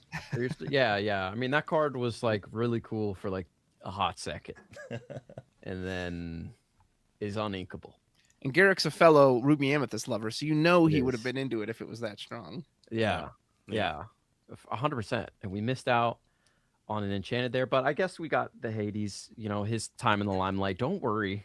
Hades is going down, and we're going to get a crazy Floodborn Hercules or something that I have an awesome enchanted. So I like that. I like that Ruby Hercules, the rush one, 5/7 guy. He's like, oh no, he's like a 5/7/3. He's 5 cost. Oh Yeah, yeah, the like the bad Maui. Yeah, I played him 4/5. He was a vibrational play there for me for a minute, just coming in and just knocking out a location. When locations, because there was a time when locations were just everywhere, and this dude would come in and just like knock out the Queen's Castle like so low. That was really cool. That was a good time. Well, I do think here in a second we're gonna jump over to another Blurple because I heard that's what everyone wants to see. Okay. well, that's probably the only thing like still being played in the round, so that makes sense. It is also the only thing still being played. Oh, it's not a mirror. It is close. It is Amethyst Steel. Oh, Amethyst Steel mirror. Amethyst okay, that's pretty lit. Steel. Oh, okay. I thought you were gonna say Amber Sapphire. I was like, is Daryl playing? Yo, talk about a fall off of a century. I thought that deck was going to be much more a part of this game than it is. Deck's not doing anything, man. The Amber Sapphire. The Amber Sapphire. I thought it was going to be post rotation though. Card deck might be crazy here in 7 months. It's got a lot of good stuff in it. Who knows what we'll see when Fabled is our base set. Yeah, all right. yeah. But Still we're have Hades, gonna still have Let It Go, still have Raging Storm, still have all that ramp. We're gonna jump over to that right now, and who's doing that? Well, we're Rude Rose and I are gonna finish this because it's still round 1. Okay. Then we're gonna jump back into the booth, and then you two are gonna do the next one. right on. And here we are. It looks like it might be the second game because they do have the one pip filled out for Pip Watch. That said, I feel like with 4 minutes left, this should be game 3. But maybe they had. I hope so. Yeah, it could have been the most epic of epic game 1s. Yeah, I mean, if we saw something similar to what we just saw. We see an adorable little turtle hand marker for Turtle Mike. I like that. Makes sense. Oh, I have them. I have the screens on the wrong side. Is that Ichabod Crane? I can't. That is the Headless Horseman. That's Headless Horseman. Okay, that's the 4-drop one. So it looks like we have a little steel, Amethyst Steel, Sunflower Illumineers. This is looking very familiar as I see Demona and Elsa.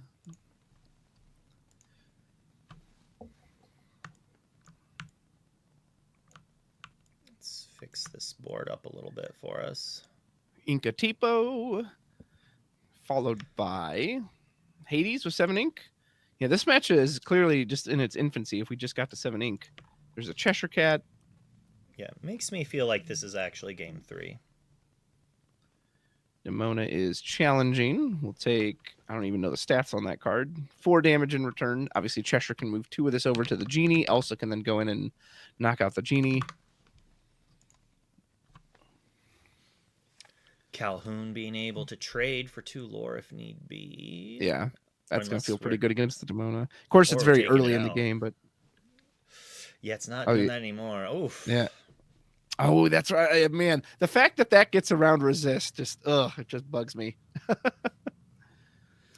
It is quite good. I do like that on the playmat where the light is like a little too bright is like right on the sunflower. Mm-hmm.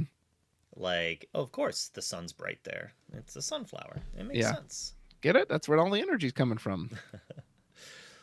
Oh man, are we gonna have time to finish this game? Because I don't know.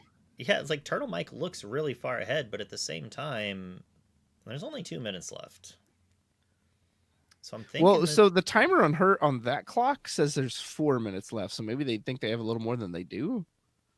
Oh, Or maybe it got started late. They probably have a 2-minute time extension.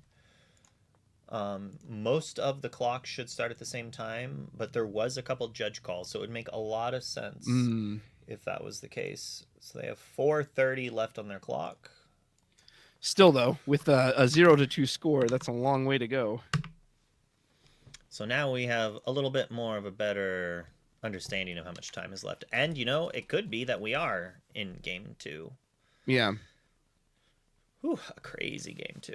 I'll tell you what, though, I'm not. This ain't looking good for Amethyst Steel. You don't not want to be this low on a lore count when Blurple's already getting to its heavy hitters. Yeah, it does look like there was a 3-minute time extension on table 4. It's very nice to have a little channel that tells me these things. Mm-hmm. And do we have a let it go, or are we questing? We're questing. Hades came down and went ahead and sent that. I don't even remember what it was. It just went into the inkwell, but it wasn't important. I think it was an Elsa. The Elsa we played last turn to take out the opposing. We exerted the kitty and then we did nothing with it, I think, actually. Hades going to ask for a deal probably on... What do you ask for? Opposing Hades? Demona? Cat even? Just get the cat off the field? I mean, the cat is devastating, especially if we want this genie to do anything. There is an argument too to keep get the Elsa off the field, and then the genie can't naturally be challenged. Obviously, you have 2 you can shift over on the Demona, but it's not enough to banish genie. So whatever it was, our opponent said no deal. It's like that game, deal no deal, no deal. I think Turtle Mike was thinking about it. He was putting his hand on that kitty cat like he was gonna put the Cheshire cat down on the bottom. But the cat was under the pressure and did not want to do it. We gave some more cards to game some, and you know he drew even more card draw with the genie. And it looks like an enchanted enchanted Yzma went into the inkwell there. Ooh. I could tell because it had that terrible Azurite Sea treasure map art. You mean the amazing blueprint art from that set? Yes, you are correct. Amazing is not the word I would use, but to each their own. As we see a Sail the Azurite Sea preceded by a genie, plenty of card draw, Turtle Mike up to 2 in hand, and we have some just massive bodies on board that can just start questing and force our opponent to try to do something about it. Not great challengers. We are going to boost this Demona, going to move 2 over. Cannot banish anything, but could set the genie up for 3. Could set the opposing genie up for 2 in case it decided to challenge it to Elsa. Could just put some damage on Hades, whatever you prefer. We're going to send genie all the way up to 3. Yeah, we've got a lot of options of things to do here. You are not alone, though, Rudrose. I've played other games that had special print cards that also did, like, Da Vinci blueprint style. Nobody likes them. I loved them. Loved them. So for me, it was great because on average, they were actually cheaper than normal versions of a lot because they were not as rare as Enchanteds. Yeah. But, like... I like this type of look. While the Yzma is not my favorite of those styles, I really like the Basil. Yeah, the Basil, because it looks like that Leonardo da Vinci. Like, he actually felt kind of creative. A lot of them, the others to me, just felt very brown with, like, nothing to them. I liked how you said you were like, that one felt creative. It's like the one that copied a famous art. That was creative. Yeah, right? Yeah, These other ones that are unique, original pieces. Terrible. But that one that was a copycat, yeah, that's nice. Creative, it made me think of good art, so I like it.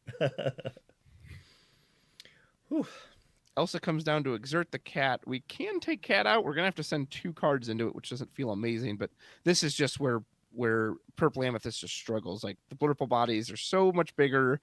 Generally, Amethyst Steel doesn't have amazing challengers, and you've just got to expend so many resources to get rid of some of these cards. I mean, our strength is hitting for 5, and if we deploy another character first, it hits for 6 and can take anything out, and it looks like we're not discarding to the Cobra, or we're still thinking about it, but I think we're not discarding. Getting a little character shuffle, but yeah, I would assume that extra 2 lore again doesn't do as much when we're this far behind, but it is always 2 lore permanently on our board. I'm really trying to decide what to do with this Elsa.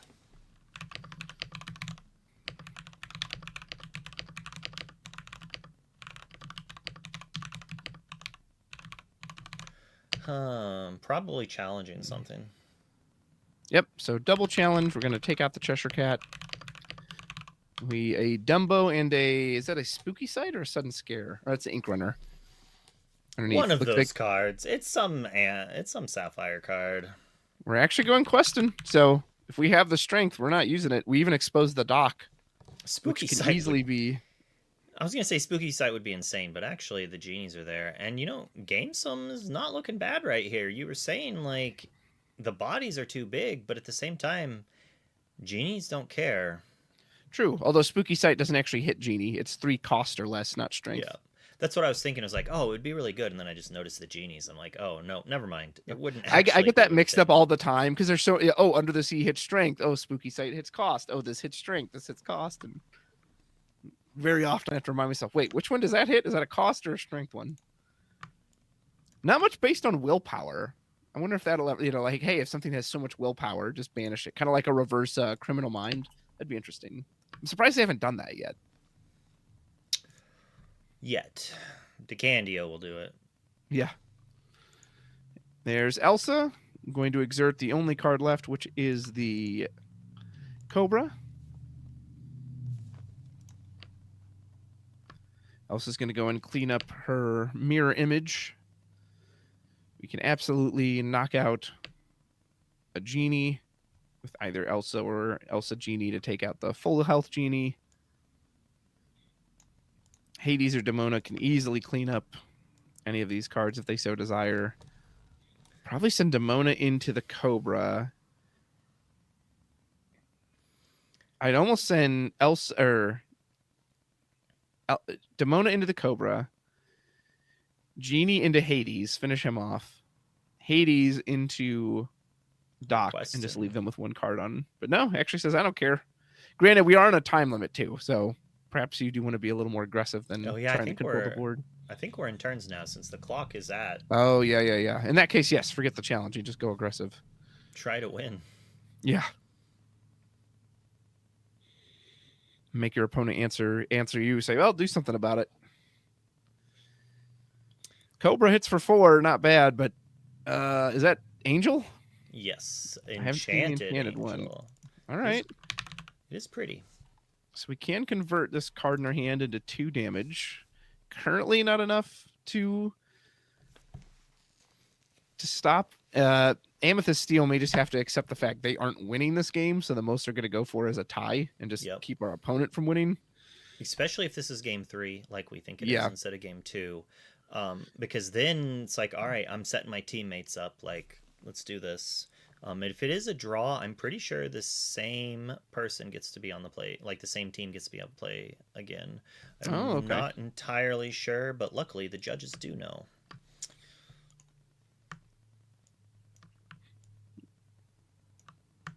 So you could have Cobra hit Hades, combine it with the Angel. You could also have Genie hit Genie, combine that with the Angel, but then there's just, I guess you could have Hades and Cobra double up on the Hades, or Demona. I think you'd rather hit Hades, that way you keep your Cobra around. Yeah, so far Cobra, well, we don't care about the Cobra staying, as I think if we get rid of a 2 lore threat, but so Cobra in a discard answers Demona or Hades, either or. We can hit the Genie. I guess we discarded to shoot Genie, it looks like. Yeah, and Genie's going to follow up. We have another Angel. Well, we'd have 2 shots next turn if we could somehow get 2 cards into our hand. I don't know how many turns are left, or maybe this is the last turn, but... Oh, taking out the Hades so we can keep a character. There must have been damage on that other Hades, I'm assuming, if it went to the discard and the Cobra stayed. I think it attacked like the cat, maybe. It attacked something that had 3 damage on it. So assuming we have 1 more turn, we can quest out to 18 and just say, okay, answer. Do your worst. Which, yes, we'll draw a card for the angel, but it also means the most we're doing that turn is 2 damage to a readied character. So as long as it has more than 2 willpower. Unless we specifically draw into strength or possibly Thunderbolt. I wonder which turn this is. Here comes Hades. Well, away. that probably went any notion of that happening. Gonna go ahead and get rid of the genie. Just say, yeah, you have no way to attack these evasives. I'll go to 18 now, assuming there's one more turn. Answer almost the entire board. What if this was the last turn? Like, Turtle Mike just like, yep, I got to 18. Yeah, it's like, well, that's the most I could do.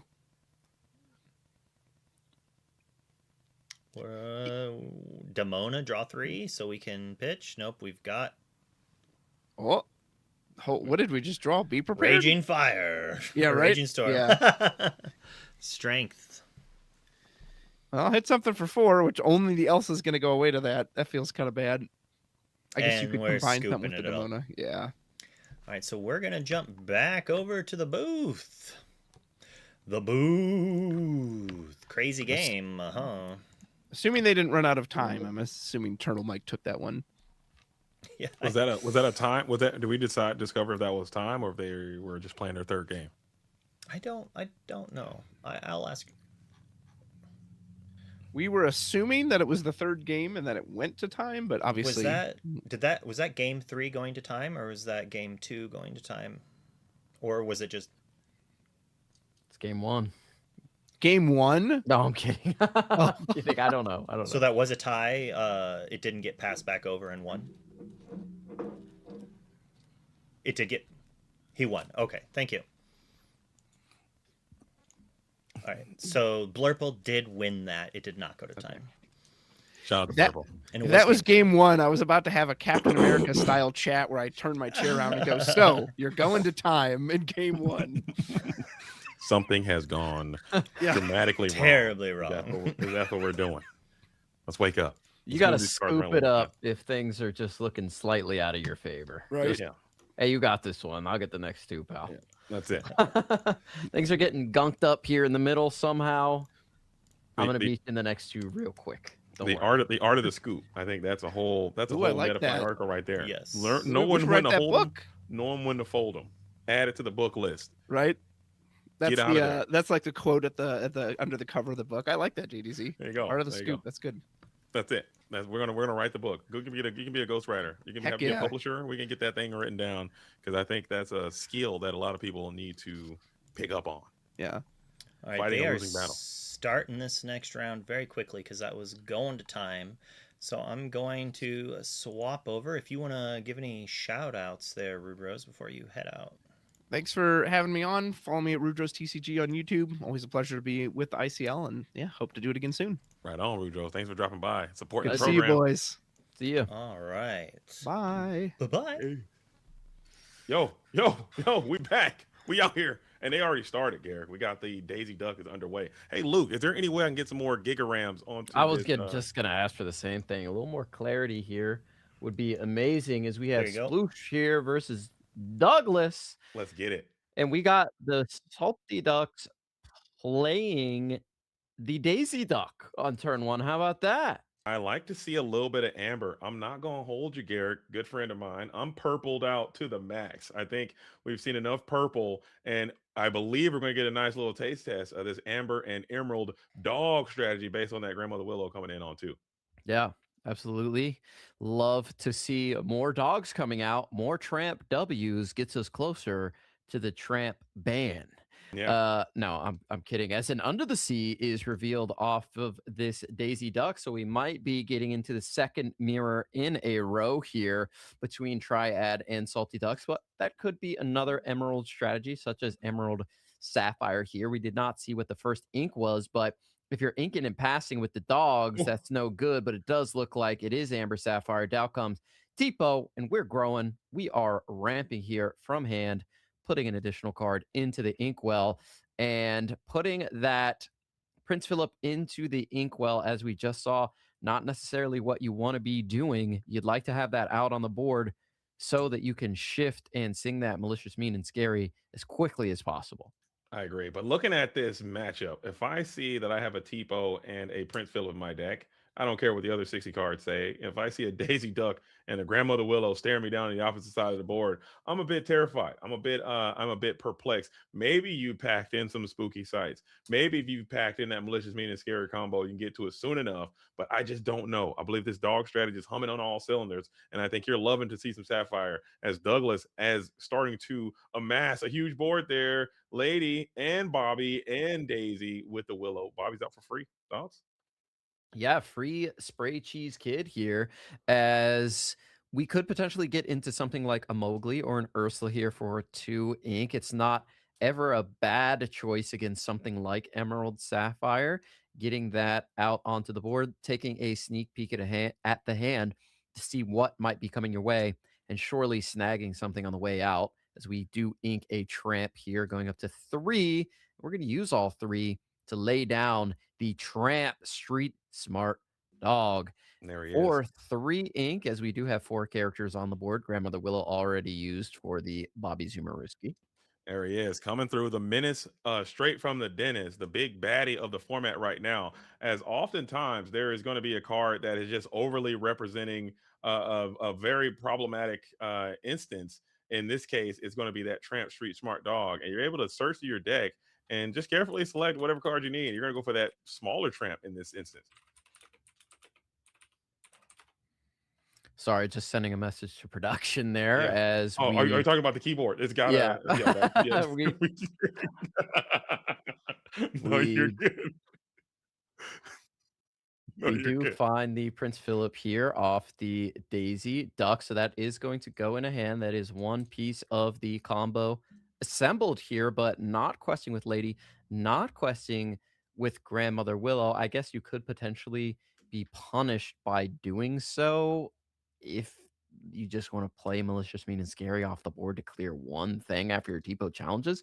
Or maybe But there is an improvise. I know improvise can yeah, increase the strength, and true. they are known to play that card. But I would have loved to see some questing go across the board for Douglas there, gain some additional lore. But maybe you're trying to set yourself up for that very powerful Under the Sea, and maybe you don't have access to that Lady Park Avenue in hand to recurse one of these cards when they eventually get sent to the discard pile. So who knows? As Sploosh Magoo coming in with that Cinderella on 4 for that ramp.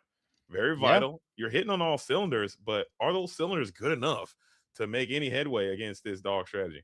We're gonna find out. Yeah, I think that getting into the Cinderella is obviously a key part of the strategy here. Her ability, whatever you wish for, is extremely powerful. You're able to filter through your deck while ramping all at the same time. Just getting that ink total up as high as possible. That way you can eventually deal with this board. And we did see that Under the Sea is available for Sploosh Magoo. I'm not sure the number that we have in the deck, but there could be multiples as the Mickey Mouse Amber Champion comes down, boosting the willpower of Tramp, Grandmother Willow, and the Daisy Duck, as well as being a Singer 8 himself. And we do see the Under the Sea gonna hit Oof. just Tipo and just Cinderella there. Not the most harmful Under the Sea in the world, but does clear the runway for the rest of these characters to get exerted and start questing. Yeah, just a Cindy, just a Tipo. I think that is just enough. Mm, As Daisy Duck is going to quit. That's your entire board, and everything you worked up to into this moment is now being swept away with just the greatest of ease and barely an inconvenience. Not even taking you off of any of your timeline or anything like that. It just costs you nothing, and you're able to just completely annihilate your opposition's entire game. So everything they've done is just gone now, and you have really no good way to come back from this position. It just seems so daunting. This Amber Emerald Dogs deck, we just spoke about this, Garrick, on This Is Not a Podcast. I think it's by far and away the best deck in the game right now, and I don't know what's slowing this thing down. yeah, it's very, very strong. As we might go double malicious mean. No, just the Prince Philip could be setting up for the combo on the next turn. There is no way for Douglas to win right now unless he has lore from hand. That is something like a good job giving additional lore, but we can quest here up to Oh, 8 lore, I believe, going to 17 total on this turn, as we do find another vanquisher of foes. So there's a chance. Oh, hold up. Why ain't hurt no bell, says Mr. Sploosh Magoo. Still playing calm. You know we have at least two of those vanquishers of foes in hand. And there's a very good chance that your opposition didn't send an Ursula Deceiver or a Mowgli, the man cub, to check your hand to see if you have it. So full combo here. Granted, two lore is still going to be very difficult to fend off. However, you should be able to get to your Hades. I think that's another card that you show that you have access to, and just continue to clear this board each time because Douglas is indeed top decking with only 3 ink. So the lady Park Avenue is not around. Check out the dice. You know the combo is coming. Just save your time there, Douglas. Plug those to the discard pile. Yeah, we definitely did see that coming. We knew we had the combo piece in hand and enough ink to shift, but Douglas playing around that a little bit did keep a card in hand there. But thinking back to that turn with just the lone Tipo on board, if you got that lady and that Grandmother Willow exerted, that would be the 2 extra lore you needed to get over the finish line. There you So, go. I mean, if he doesn't make it to 20 this game, that could be the turn that spelled the disaster there, as we're playing a Della Moon's Lullaby just to cycle and draw a card here. That must be another Under the Sea in hand for Douglas if that's the case and things are looking dire. But just get a character on the board. Does it quest for 2? It does not, Mm. but it does quest for 1, and that's okay. Something. You gotta drag this thing piece by piece, all the way to the finish line, card by card. You do have a ton of spot removal in your deck. And looking at this Amber Emerald Dogs deck, I will say one of the weaknesses that this deck does have, if it were to have any weakness, is that it does not top deck very well, and it does not have a lot of quality. It can brick. You know, once you've lost that board, you need your board to help facilitate a lot of your plays. And now that it's gone, and you got caught in this genjutsu, this John Silver vortex, you might be in trouble here for Douglas. I think there could be a world where you get stuck at 18. Yeah, Douglas got hit by the Tsukuyomi here and will be repeating over and over and over as the John Silver will quest. We do hit a Malicious, Mean, and Scary, as well as a You're Welcome, if we'd like it. Hades and the Vanquisher of Foes, Prince Philip in hand as well here. You probably want to hit the Malicious, Mean, and Yeah. Scary. The You're Welcome is probably not going to be played on your characters, as it will give you additional card draw. Right now, the Rhino can't do anything. It cannot challenge into the Prince Philip, but we do need to have an answer for the Ursula here, and we know it's in hand with the Hades Yeah, so Infernal Schemer. this is looking really, really as crazy as it may sound. I believe that's Sploosh Magoo, and we got the double John Silver. So the Genjutsu Tsukiyomi continues on as now both of those characters are going to be reckless. And you have that Hades as a very powerful follow-up as well. Oh, by the way, Prince Philip questing for 3. That's 5 lore each turn. We could get an 18 lore freeze frame right here, and this is exactly what you want to do to defeat the dogs against your probably one of your worst matchups. I would say on the draw, it almost seems impossible as Della Moon is going to continue to rock some characters to sleep. Ooh, still grim. Yeah, like I said, probably should just quest it with the Willow and the Lady. I mean, the punish is improvised, but if your opponent's not skipping their Cinderella turn, you're fine to lose your Yeah. Grandmother Willow at that spot. Your board is so wide, you have all the pieces assembled, and it's another Della's Moon Lullaby. We just keep finding them here and not finding the characters on the board where we need to get wide here, and we're just not able to. And I think this game is going to go to Sploosh Magoo here Yeah. when we got all the way to 18 for Douglas and just completely stalled out after the Malicious, Mean, and Scary Prince Philip combo, which, like you said, patent approved. DLC winning combination. Maybe there's a world. I mean, at a certain point, you might have to start getting some cards into your inkwell. Maybe you can start slamming this guy in, and maybe you could top deck this. We could get this Go-Go Tamago off the tizzy and put some damage counters into these characters. That could be a potential path to victory, but you're going to need 4 ink to do so. We do have that 4th ink in the inkwell, as the Rhino will go ahead and slam into the John Silver. That thing should. Oh, it's quadruple Della. Never mind. It's Della to the max. Yeah, it got hit with 2 Della Moon's Lullaby. So John Silver will take a damage back from the Rhino, but there you go. Rhino still on the board. 3 lore on the board right now can be dealt with. We know that there is a Hades Infernal Schemer as well as a Prince Philip. If we had enough ink to just play it, it would banish the Rhino. But we can use the Hades here, get rid of one of these Ursulas, quest with 2 John Silvers, and lock down the other 2 characters on board with the Prince Philip.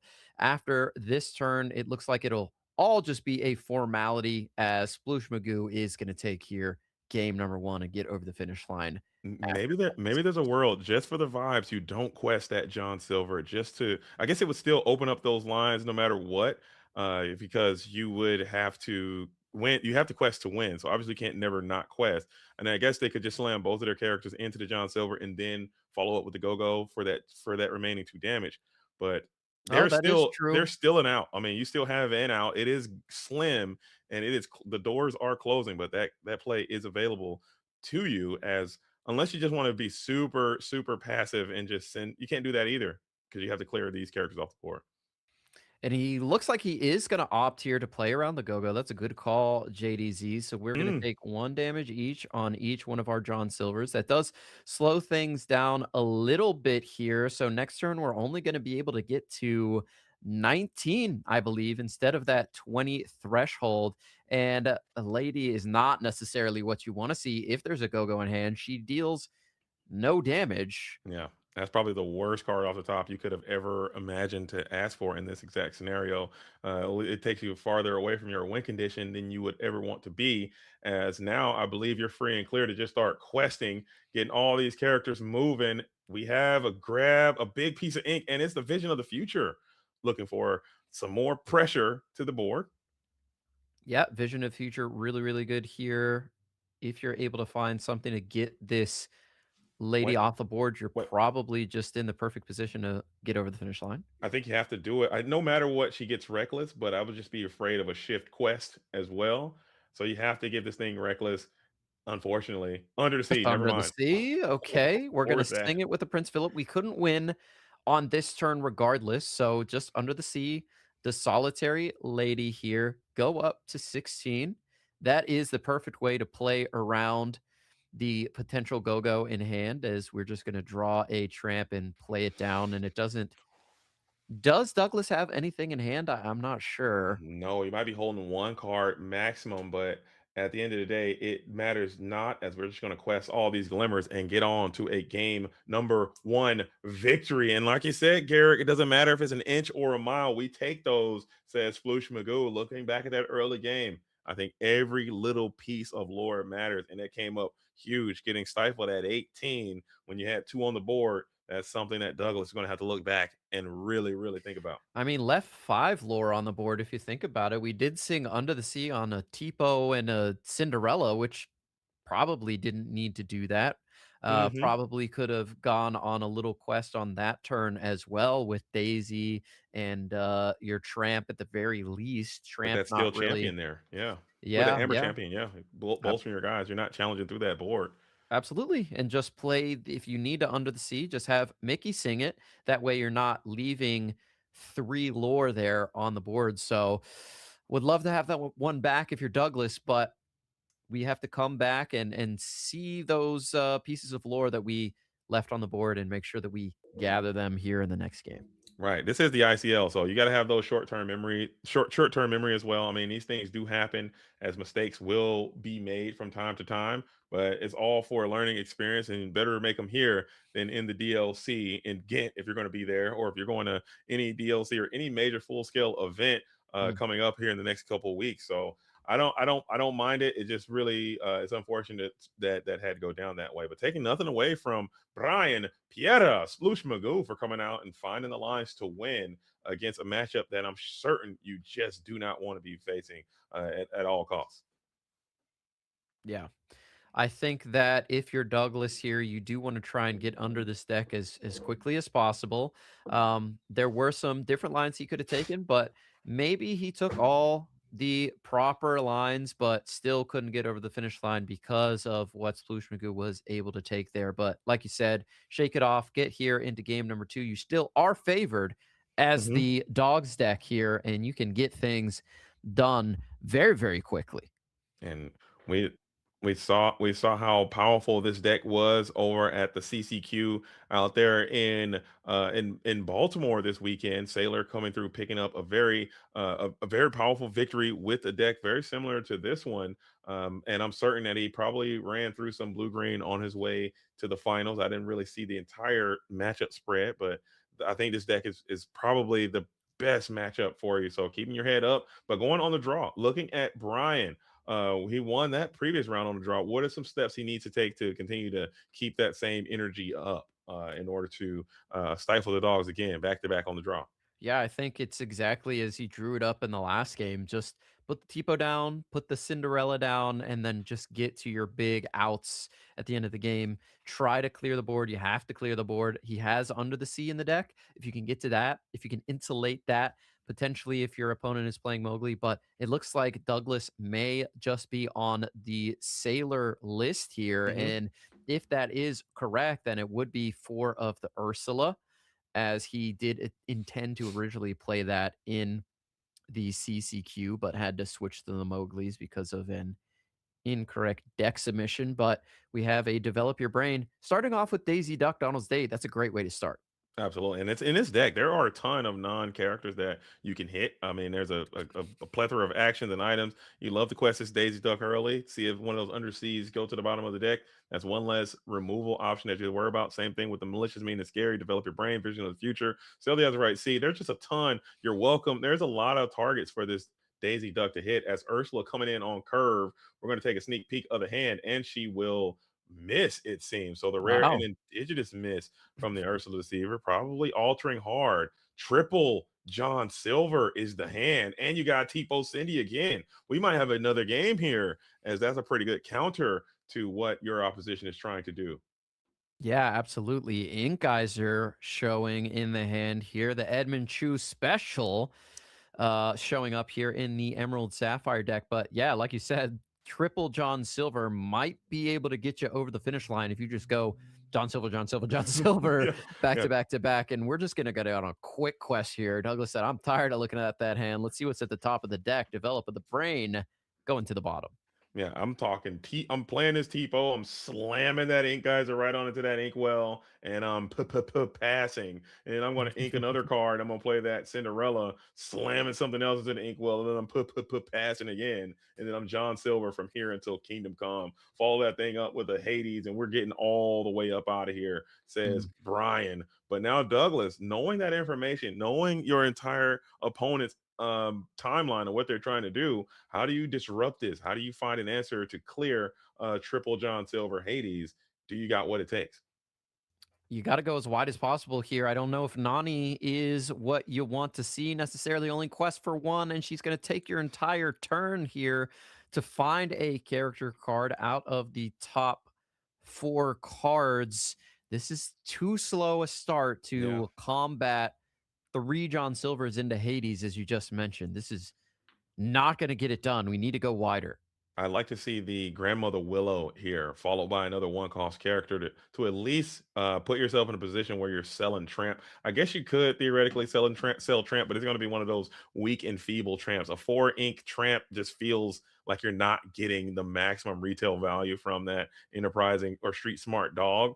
But I think this is still, yeah, this is not the ideal conclusion. Daisy Duck and Ursula pretty free and clear to quest here. I was going to say, you definitely have to reveal that Okay. card because it has a condition underneath it. It's not like Vision of the Future or Develop Your Brain. You have to make sure that you are grabbing the 2 cost character. And we're going to exert the Ursula here, go on a quest as well. We do put another Cinderella into Brian's hand. We'll see what he gets off the top and inks here. You don't want to ink those John Silvers. You're definitely going to want those. See if he finds another ink, and he does in the form of Vision of the Future. Can Yeah. play Cindy, ink Cindy. Sign me up for that. Imagine if you didn't have to show. People would be cheating so much. Like, oh yeah, for sure. Yeah, I took a Daisy Duck. Yeah. Definitely not Yeah. Under the Sea. That was for sure. People would be 100% adding Future Fusion from their deck to hand. If you know, you know. As I'm pretty confident that's going to be that Cinderella going down into the inkwell. And now we're getting into Eternal John Silver Spring, and Yep. this is not the board you want to be combating the greediest space pirate ever. Yeah, yeah. Brian has a dream of spring, and it is on its way next turn. George, get to work on the book, buddy. We need it quickly. And Douglas needs to get a wide board as quickly as possible. As I think that was an Ursula Deceiver down into the inkwell we're exerting to. Is this the Willow? No, it is Oh, the Lilo. Do we have double one drop or something to follow up? He's putting the hand down. It doesn't look like it. I guess you got to get them glimmers moving. Take the lore while you can. You will lose something this turn, and your other something will be gaining reckless as well.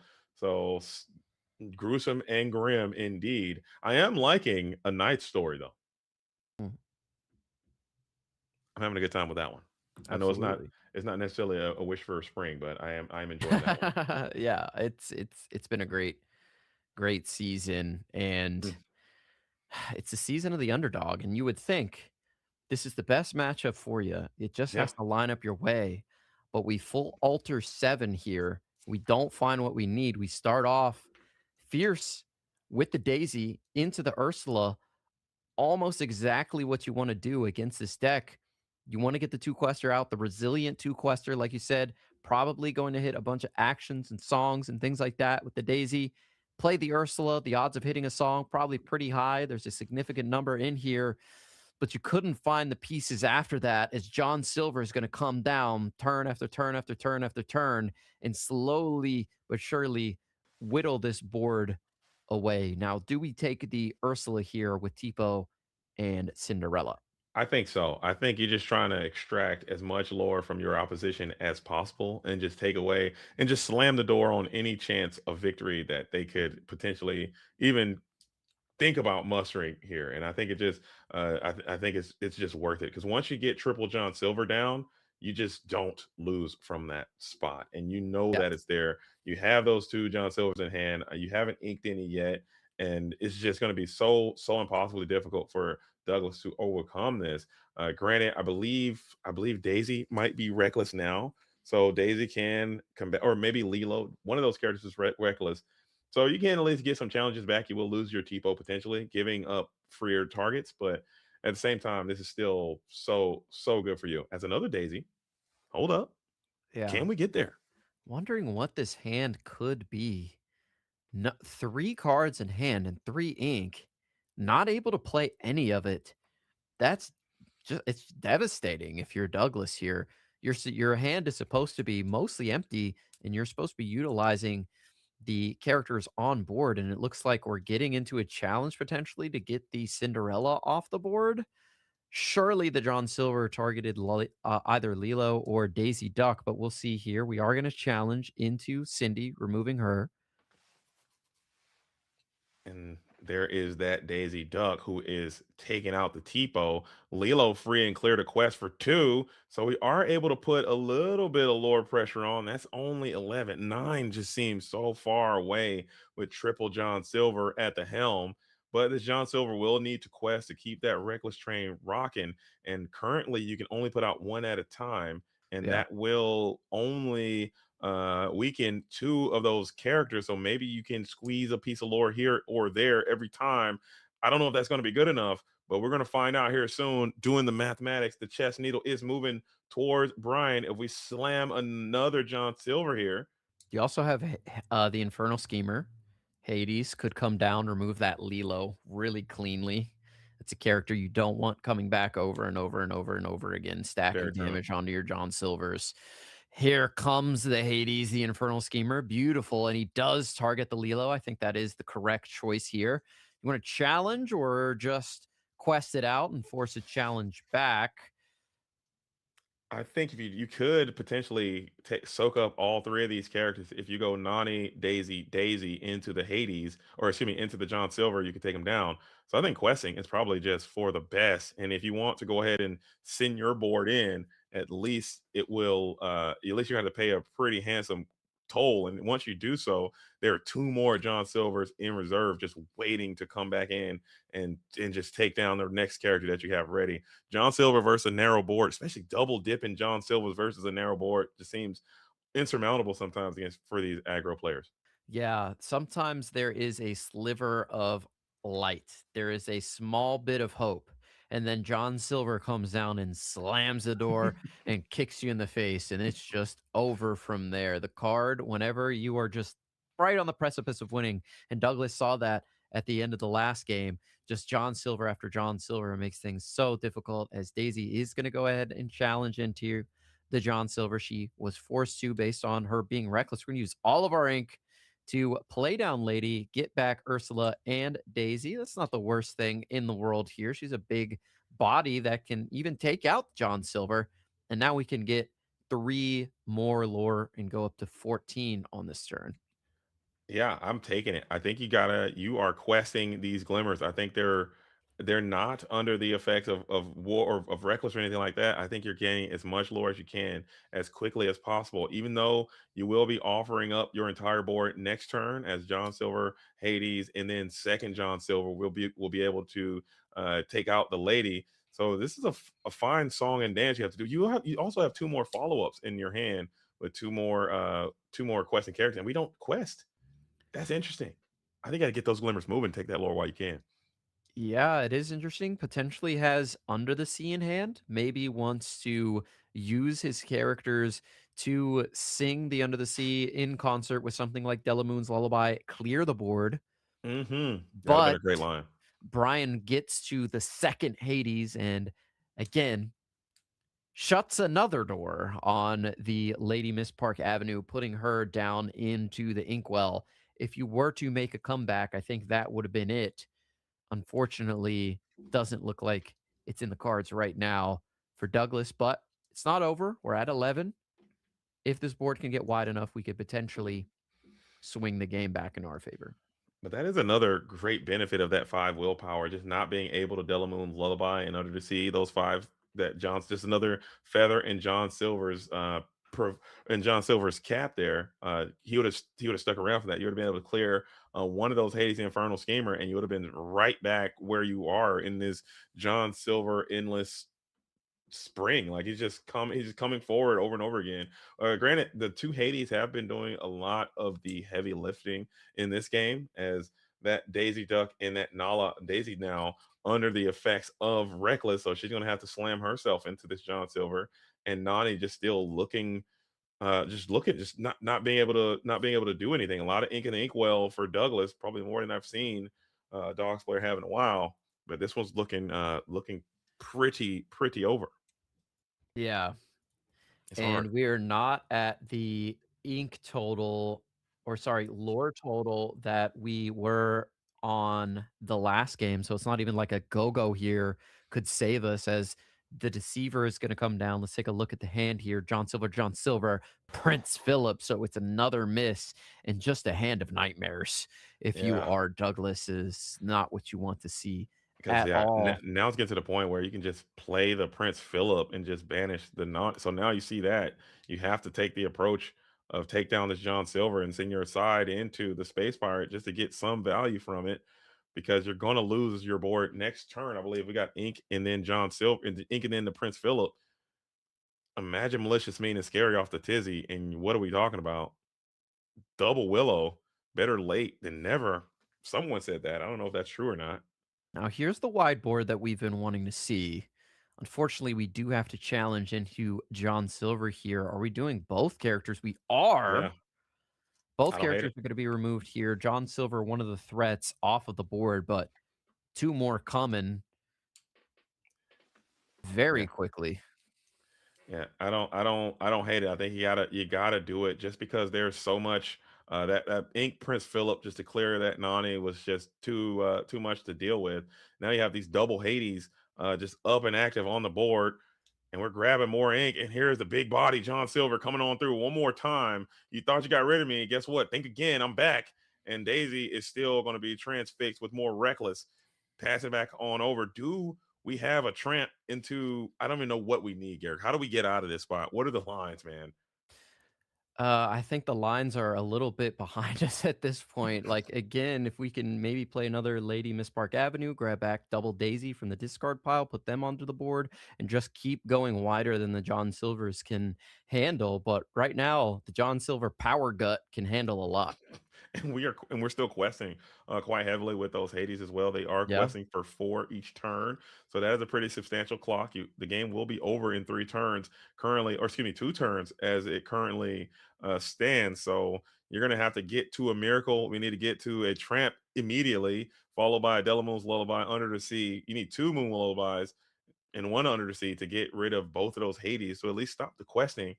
But the John Silver is just going to constantly take a character every single turn until the game is over. So this one's looking pretty gruesome. This one's looking bad. I can't lie. I'm trying to think of a positive way to get out of this, but it just all goes back to that game one. I mean, you got to take them when you can get them, because these games are going to happen, and you would have had a third game to go to. So you just have to. Everything matters, I suppose. You're not wrong there. We have a significant amount of ink in the inkwell for Douglas and not an insignificant amount of cards in hand. If we can piece together here, like I said, a wider board, we could get over the finish line. And the John Silvers, while they are really good at removing characters, they also stack a lot of damage on them. But like you mentioned, the Hades are putting on a significant clock here. So if we're going to get wide, we need to do it really quickly. And we still have not found that Tramp Street Smart Dog, which is the key to this deck and the reason why it is so powerful. A couple Amber Champions here would be amazing as well, Yeah, just to boost up the willpower of our characters and make them even more resilient as we're challenging in with our Ursula Deceiver. it's got to be a Miss Park Avenue as the only thing that makes sense, I would say. And there she is. So Mhm. just trying to get some value from your Mrs. Park Avenue, getting 2 characters back while doing a little bit of damage onto that Hades the Infernal Schemer.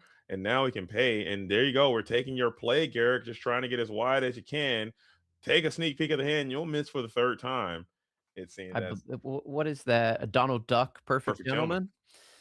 That's Yeah. perfect gentleman. The same John Silver and also the Prince Philip. So and the board continues to with I'm quite I guess you got to quest them all, right? At this point? Yeah, Or I mean, I think that probably is the right maneuver. Again, we're stacking damage onto Hades at the very least, so Go-Go could potentially be huge at some point.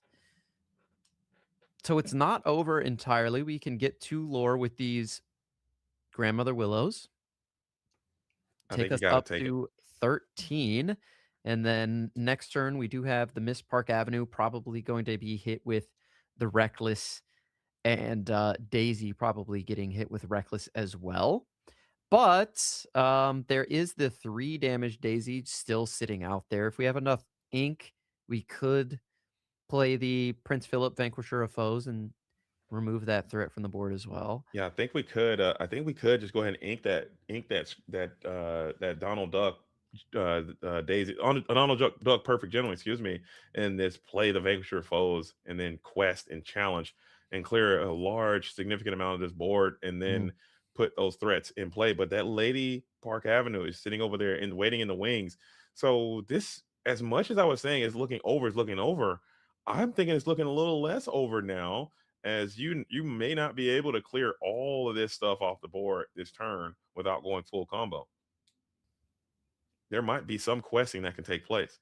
So I think the Garrett go wide strat might be the play. Garrett, you found the line.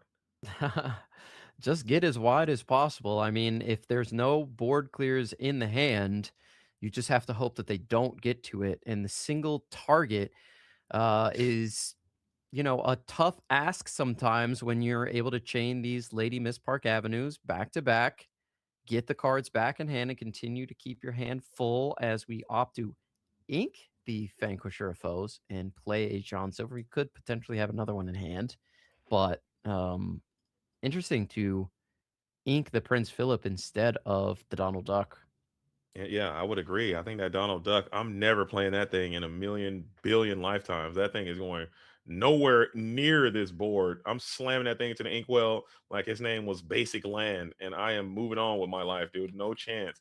That Vanquisher foes could potentially come up because you have malicious mean that's scary, potentially, and you could still annihilate this board as you did so effectively the last time. So challenges are starting to mount as it looks like these Hades infernal schemers are scheming for a dream, scheming for a challenge. slamming in to the Daisy Duck. And we have that other Hades, excuse me, John Silver. What did he do? Both of those characters are reckless. Okay, I see what he gave up some reckless, and we're putting game in play. I like this maneuver from Brian.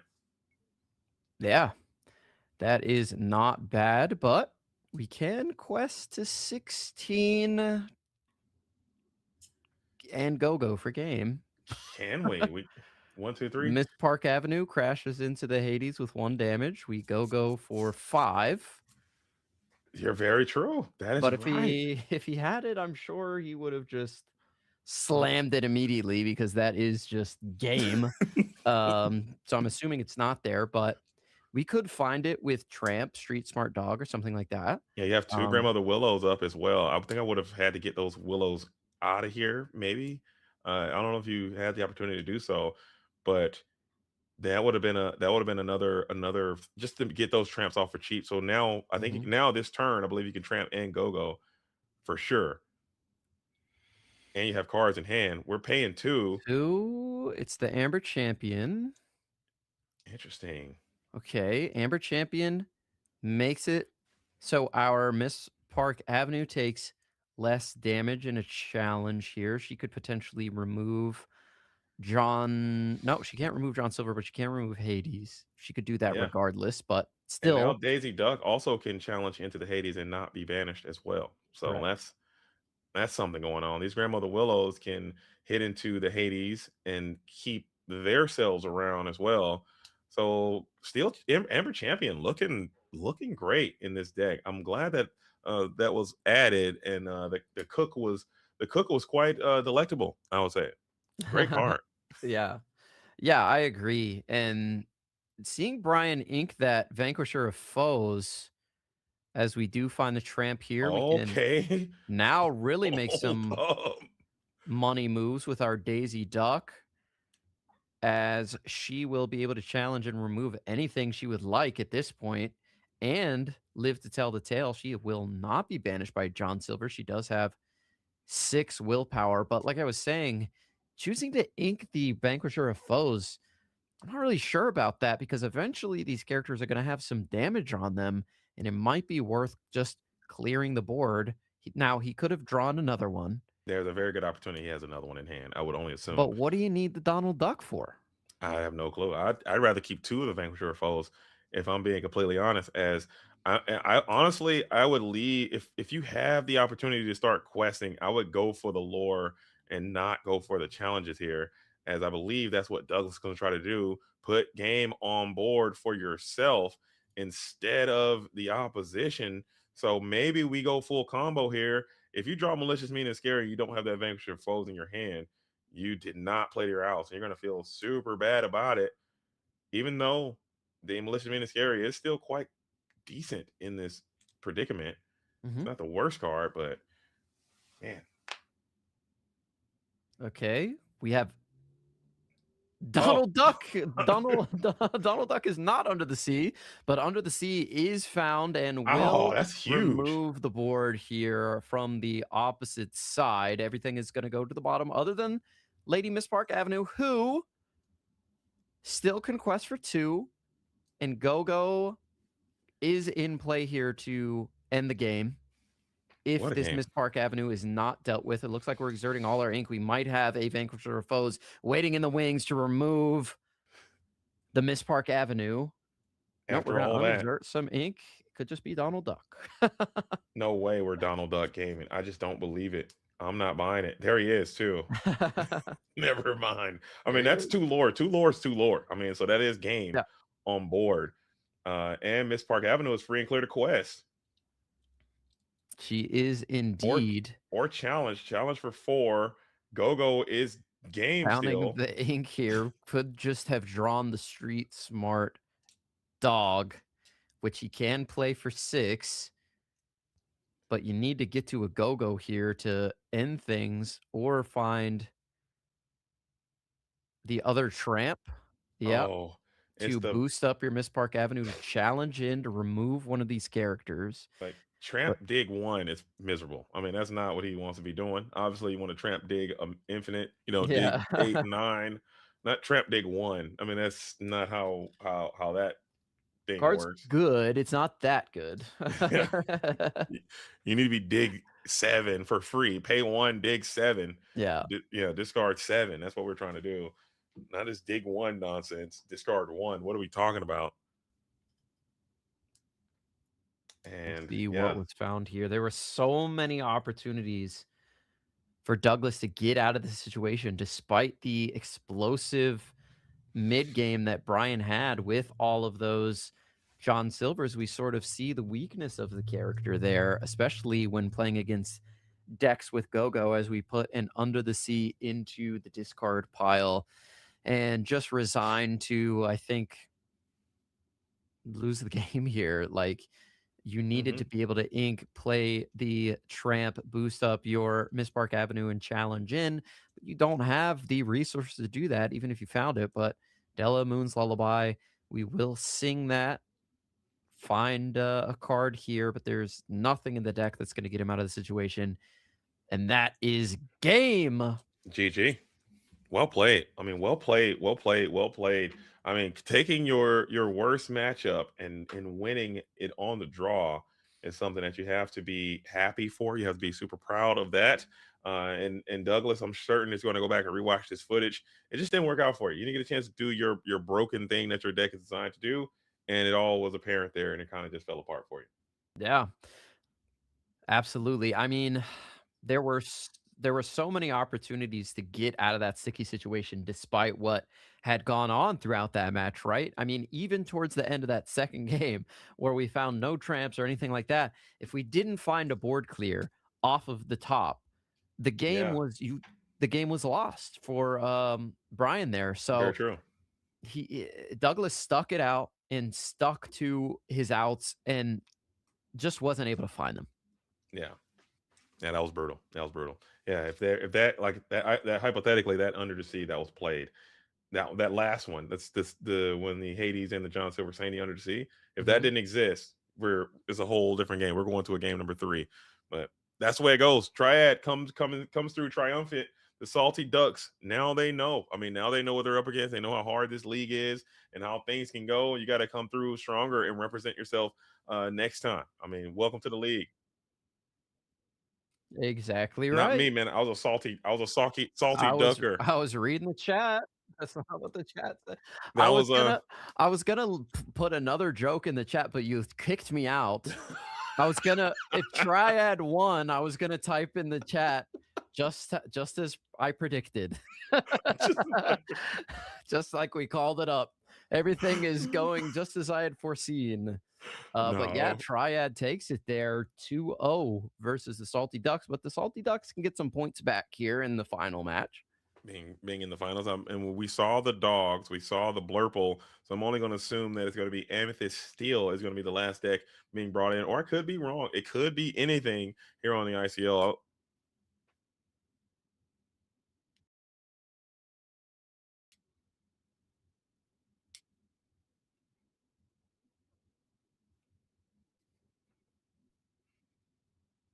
Okay. Okay.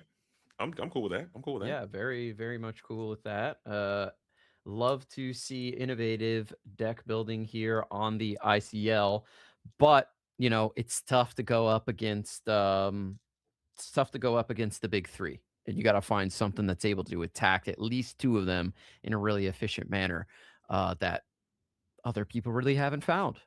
So that's hard to do. And we saw that the Maelstrom team was able to do that with just a different version of the Dogs deck, which was super interesting. So now there are multiple versions out there. I think that the new one, the Sisu on Ice, the Dogs on Ice, whatever you want to call it, it's going to be a lot harder to play, I think. And Dogs was already a hard deck to play.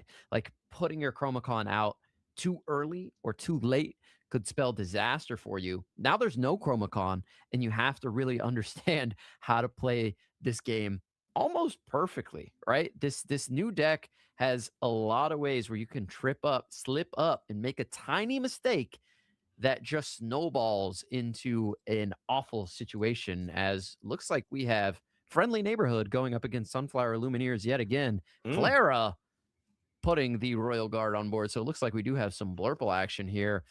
You better have given us something good with Lunarath. It's mono purple. We've never seen it before. Oh, mono purple out here in the ICL. You Or absolutely amethyst, I should say. love Amethyst. to you love to see it. But Claire, I know, is always going to be playing some absolute heat, representing these Sunflower Illumineers. Lunarath, I'm not familiar with their game, but I'm excited to learn as Huey is out here. Huey, grandmother who? Lantern what? Yeah. Huey is I, on the case. I saw the Royal Guard and figured that we were on Blurple, but no, Clara bringing a little bit of spice. This was the fourth most represented deck at the Ink Inc. Open, which was really interesting. I think this is another deck that punishes two of the big three in a really efficient manner, able to use things like a Horseman Strikes to win those evasive wars against other Amethyst decks and just get over the finish line. But with this, with our little nephew Duck out here, I could be sniffing a little Monstro combo. And if that's the case, that deck is really hard to beat if you are Amethyst Steel. Agreed. Huey is a great indicator of Monstro Combo. Monstro Combo is a strategy that has completely fallen out of the metagame with the reprinting of Let It Go. It makes it very difficult to play that powerful deck in this metagame right now. So seeing Clara bringing it to the ICL might be hedging, understanding like I can play this deck here because there's a 1 in 3 chance I'll play against Blurple, and there's a very good chance that I won't. So let's just roll the dice. And if I do, maybe I can have an alternate win condition, or maybe we can ink all of those combination cards and just play like this.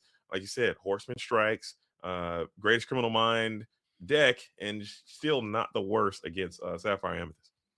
Yeah, and I would like to give a special shout out here while we are thinking about our next move to all of the players watching, or sorry, all the viewers watching on YouTube. This is we have 50 people over there watching right now. That is a high for YouTube. So shout out to all the Illumineers out there that are enjoying the ICL. That's over 130 viewers right now between Twitch and YouTube. So let's go. Shout out to the YouTube crowd. Love to see you all out there. And of course, Twitch holding it down. Strong 80 people watching right now. I love it, man. I love it. I need to start showing YouTube a little bit more love. I'm a Twitch guy myself, but YouTube is coming on strong in the world of streams, as Genie is coming on strong in the world of questing, as Huey is going to come on through, use his unique ability to give him a reduced cost. And why is that not Grandmother Willow? What is Huey doing that Grandmother Willow can't do?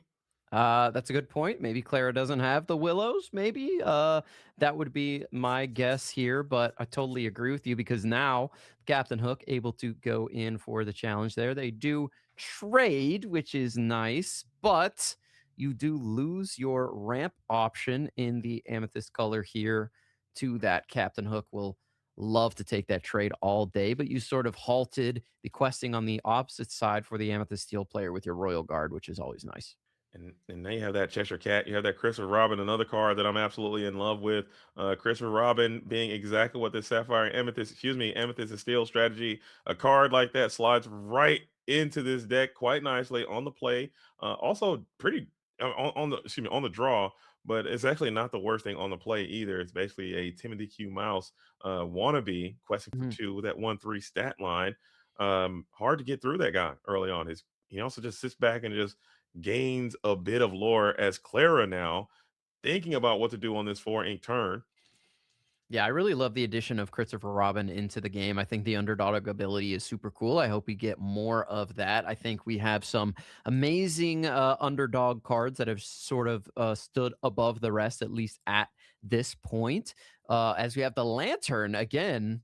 Where are the willows at? But maybe she doesn't have them. Here comes Mowgli. Let's lock in. Let's find that Grandmother Willow, huh? And let's throw that new card in the deck. Speaking of new cards, we have none in the hand, but we have some old school heat. Pete is back at it again, as well as the Yzma Conniving Chemist is going to be in the hand. So things are really starting to pick up steam for Lunarath as Clara is taking a relic of the past. Maybe she's just rocking and rolling with the same strat that she had before the winter spell came out. You're still Yeah, whispered in a well. I think this is definitely Monstro combo that we're looking at here, and Lunarath has to be cognizant of that fact and remove as much lore as possible here in this game. Right now, we got the genie out thanks to the Huey early on in this game, and we've established the lantern onto the board. Here comes Yzma, conniving chemist. She's going to be able to refill our hand as we dump it. I think adding this card into this deck specifically over the Dumbo was the way to go. I Yeah. talked to Sailor about it, and after playtesting these lists, it makes a lot of sense, especially with Angel, as you are going to be discarding cards quite frequently for that Fire the Cannons effect. And Yzma gives you a burst of cards into your hand that you can Hmm. use as ammo for those snowballs. So I love that addition compared to the Dumbo. Get 3 cards at once instead of 1 at a time. Of course, you lose out on the lore that Dumbo gives you, but I'd rather have a fistful of cards as Hades looking for a deal here. What do you say? We're going to draw 2 cards on Clara's side. I think you give up the 2 cards here. I think your position is looking quite nice. It's well, not nice. It's looking decent and or decent adjacent as you are going into your fifth ink turn. Maybe you can set up your own Hades, looking for a deal of your own. As Genie is looking for some lore, questing quite freely, no evasive answers. We're leaving that Christopher Robin up. There's another benefit of this Christopher Robin. He's quite innocuous from time to time. He just kind of sits back in the cut, but it looks like he's going to get challenged and banished by this royal guard here. Never mind. You didn't forget about the youngster over there in his Yeah. shorts. Thanks to the Hades who drew 2 cards for Clara. I'm sure that Hades did target the Yzma there. If I had to guess, that is going to be the way for Lunarath to refill their hand. But I'm wondering if you let the Yzma go there, because if you're playing against Monstro combo, the last thing you want is them drawing more cards to potentially Yeah. assemble those combo pieces. Now, you want cards in your hand, that's for sure, as we're going to sing Strength of a Raging Fire down, most likely onto the Genie. Let's start winning, as we like to say, the Evasive War, and we'll draw 3 here with our Yzma Conniving Chemist. So finding that Strength of a Raging Fire off the top, absolutely huge, and gets us right back into this game. And now giving yourself a quick 3. Hades does line up quite nice. You will be able to get a nice challenge in to get that Yzma off the board, but still, it's already done its fair share of damage. And you have the Cheshire Cat and Genie standing in reserve. So if Clara can't get to that combo, you are kind of getting out ahead with the ink leading through the inkwell, and also that lantern is doing a fair bit of heavy lifting, able to just cheat out characters for cheaper. I mean, even the Demona here wouldn't be the worst. That'd be a terrible follow up from a conniving chemist into a Demona, and just if you can get the value out of your hands before that happens, that'd be interesting. Or that'd be a pretty nice little tit for tat if you can pull it off. Mhm. See what Clara has here. Another nephew duck is coming down. Shout out to Huey, and we'll be followed up with the Sven. So we Ooh. do have some new cards in here from Winter Spell. Let's see what we're going to challenge into. Surely we got to get rid of the Yzma and the cat here if we can. I'm taking both. I'm sending that Sven on in for a Sven off, and we'll take down the Cheshire Cat, and we can send the Hades into the Yzma, take the Yzma down, and now your board is wider than the Amethyst Steel board, which is exactly where you want to be. I'm loving this matchup for Clara, who still hasn't presented any of the combination cards just yet.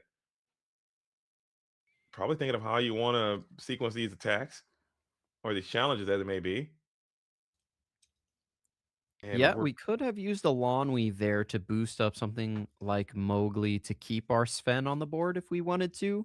That might have been a pretty decent option, right. but wouldn't have been able to really cleanly get rid of the Cheshire Cat. So Clara opting to go Sven straight into the cat, as Angel Oof. makes an appearance here, Experiment 624. And Angel now has I believe you have at least 1 card in hand. So you can do a bit of board cleanup if you wanted.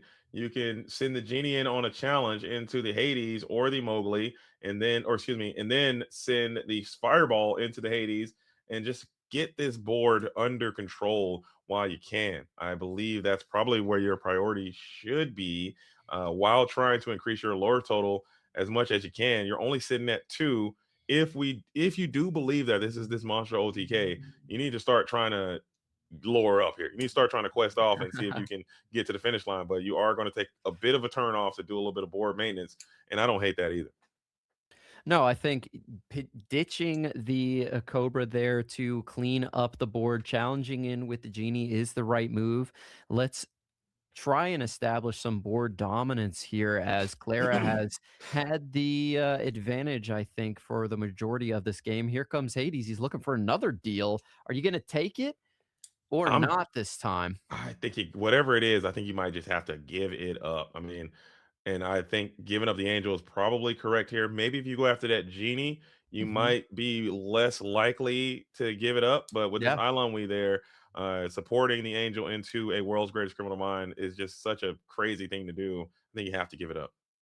Yeah, I think going and putting the angel at the bottom there is pretty good. I'd much rather keep the genie, I think, like you said. Yeah. That can get me questing up.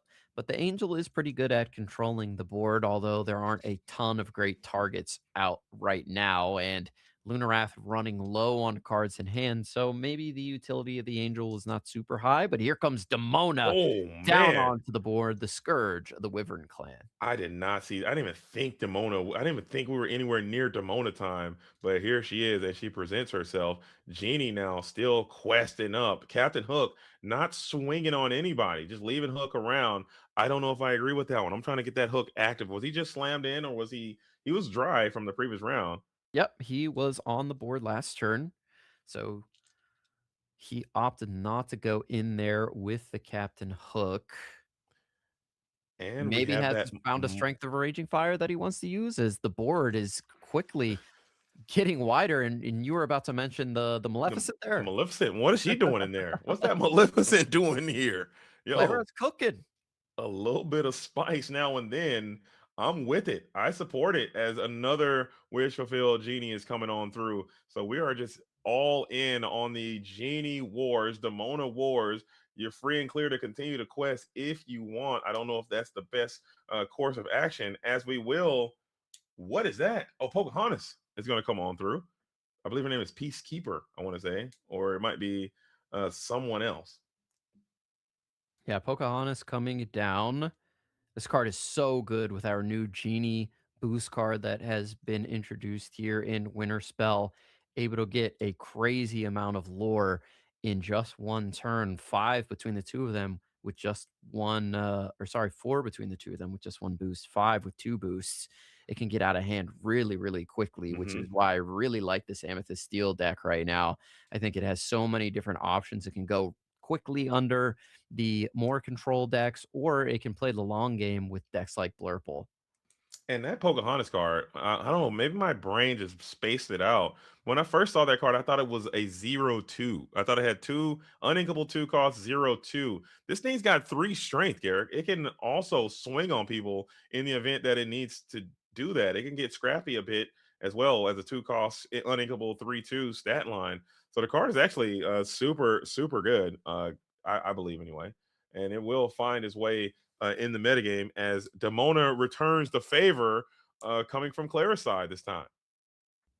Yeah, Demona is such a powerful card in the Amethyst color combination. I think we all sort of saw it when the card was revealed. Like, it does what now? Exerts the whole board and draws 3 cards? That Yeah. seems kind of crazy. Of course, it does draw cards for your opponent, but if you can get it out onto the board when they have 2 or 3 cards in hand, the negative on that is basically nothing. And if you're able to plan it in a way where you have no cards in your hand, you draw 3, you clear their board, and Demona Wars, we talk about evasive wars, Hmm. Demona Wars are another thing. Like if Lunarath plays one here, that's one of the best counters to a Demona is a second Demona to exert that, and the Stone by Day ability keeps her exerted because your opponent draws up to 3. I think this is one of the best, most flavorful cards that have ever been designed in Disney Lorcana. I'm a huge fan of it, and I hope to see more cards like it in the Agreed. game in the Agreed. future.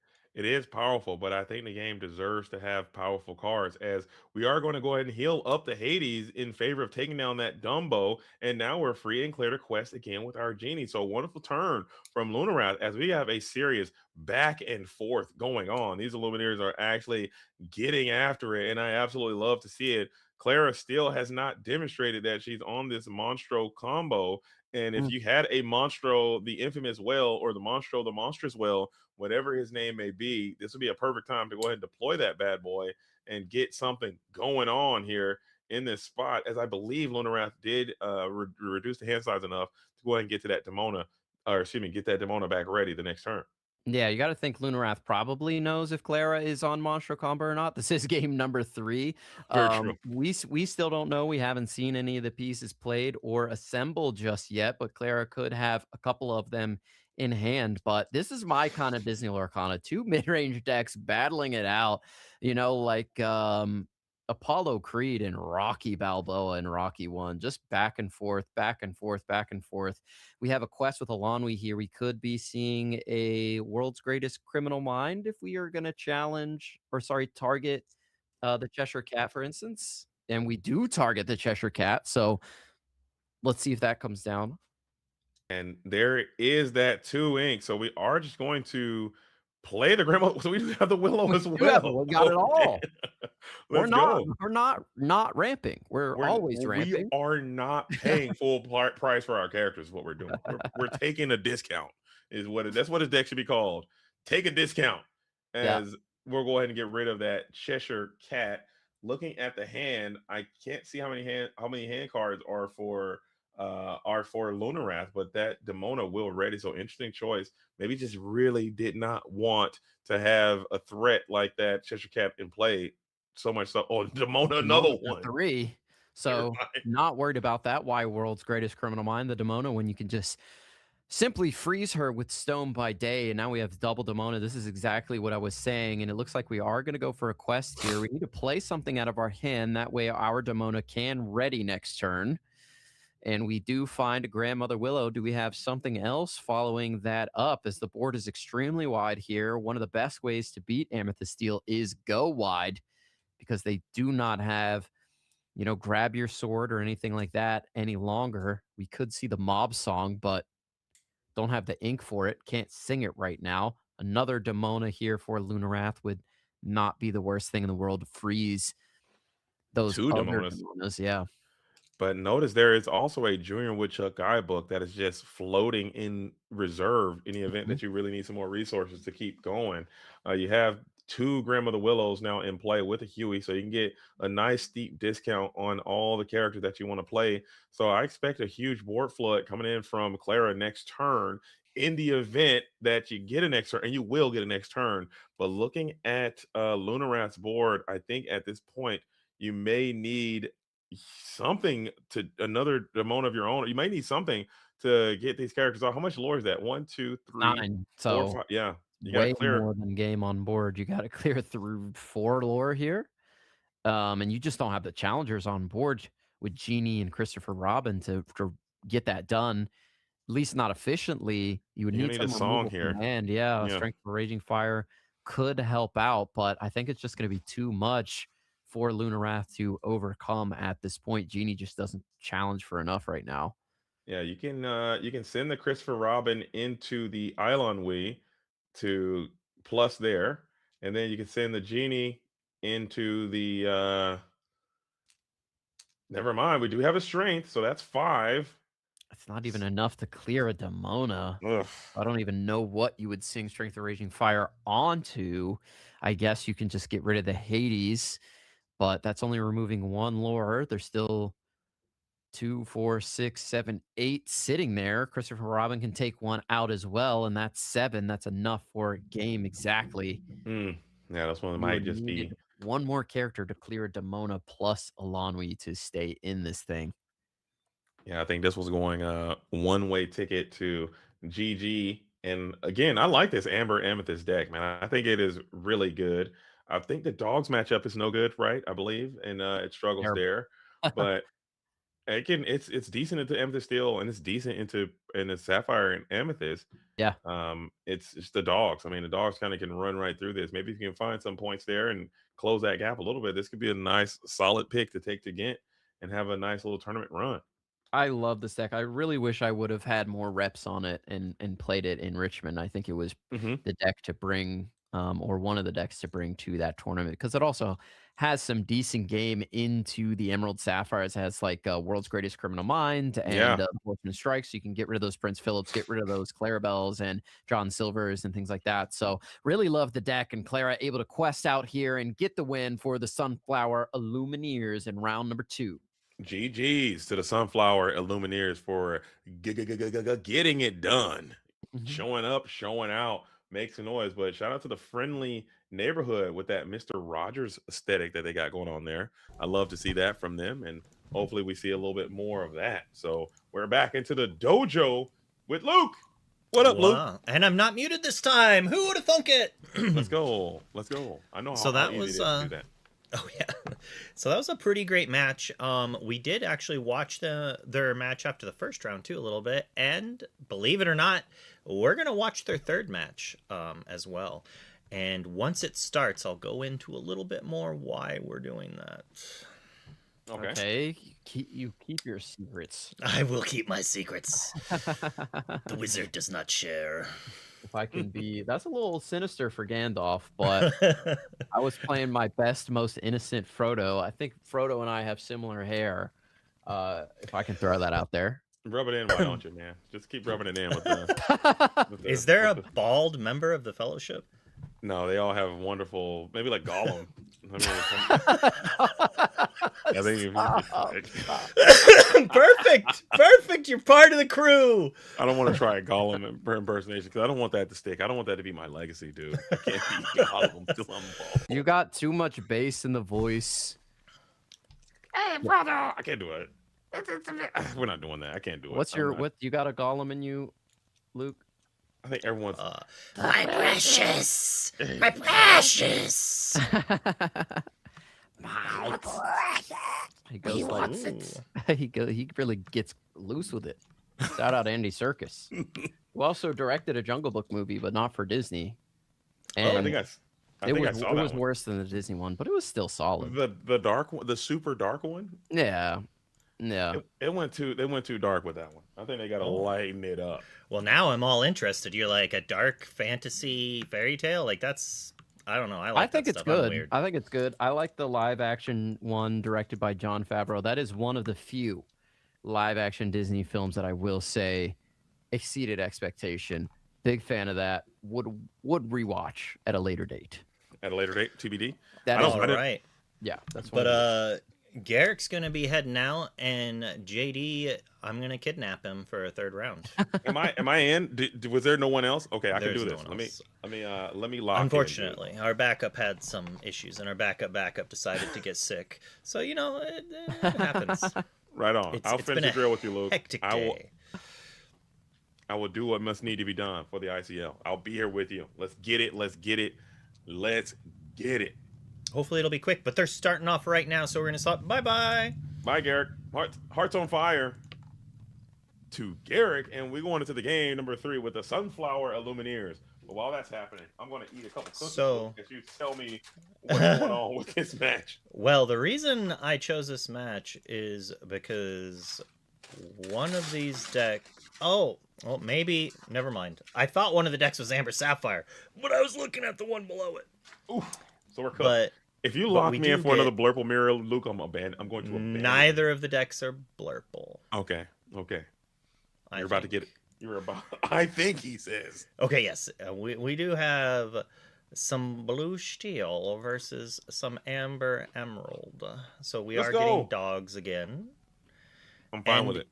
Humorously, maybe this is what people need to watch, because theoretically, the sapphire steel should be good against dogs, or at least have a lot of the stuff to do it. Tinkerbell is a heck of a card, if that's in this list. I'm assuming if you're playing steel and ramp, you're probably playing Tinkerbell. I agree. Sorry, I got one more cookie. I have to eat this. Oh no, it's fine. Get it down.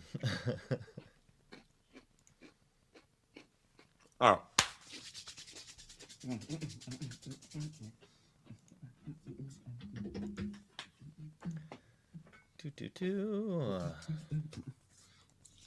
And I will say, to that point, if I were indeed going to Ghent, Sapphire Steel would be a deck that I'm looking at.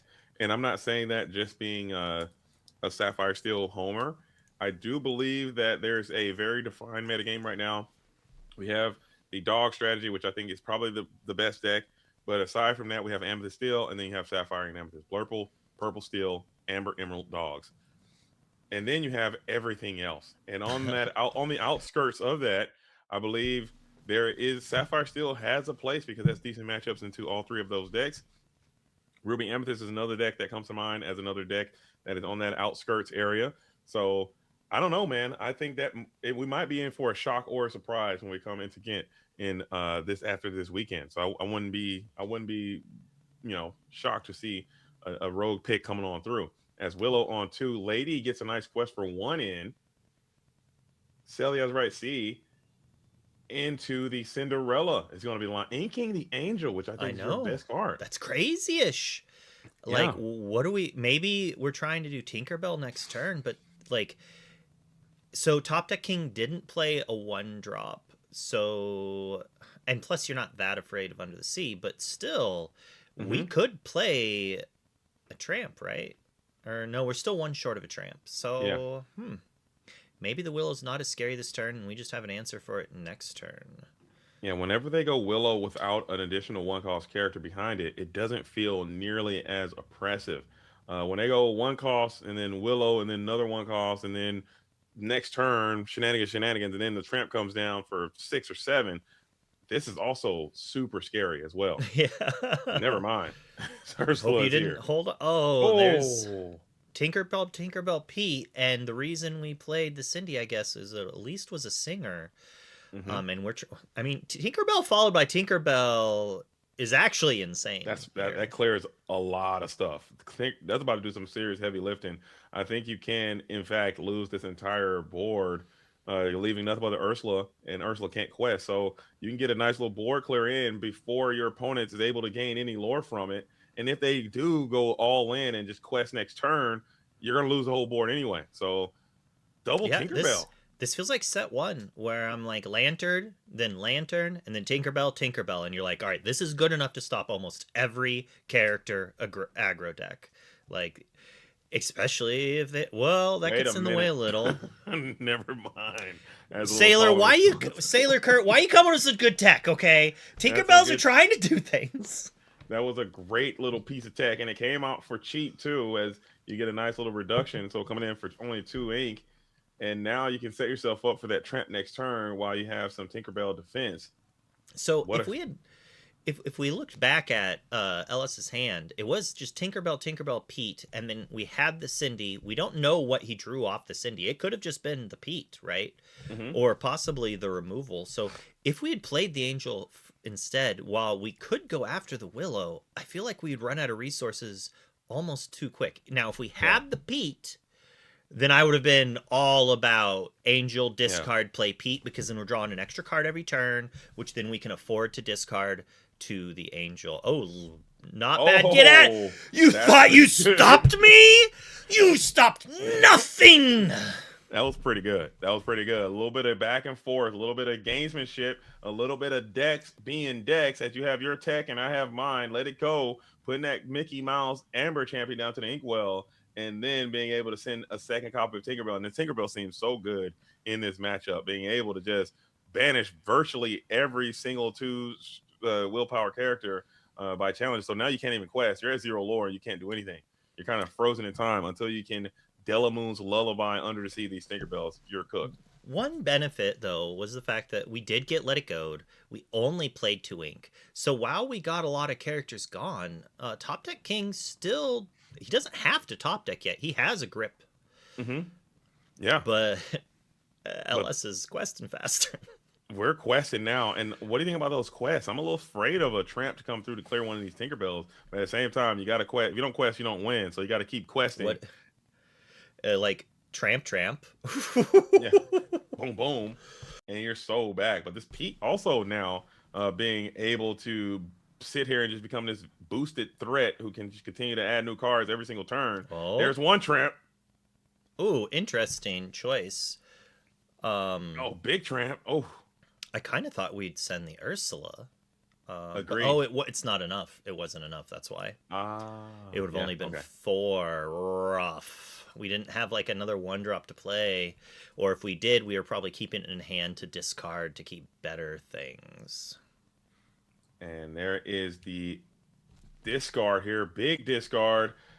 Kicking out the big body tramp. I don't know how many cards you have left in hand, but you probably like to see that tramp stick around as well to keep this party train rocking and rolling. Nani, who has been bolstered, free and clear to get after one of these Tinkerbells, and I think you almost have to take it just to get that Tinkerbell off the board right now while you can. Oh yeah.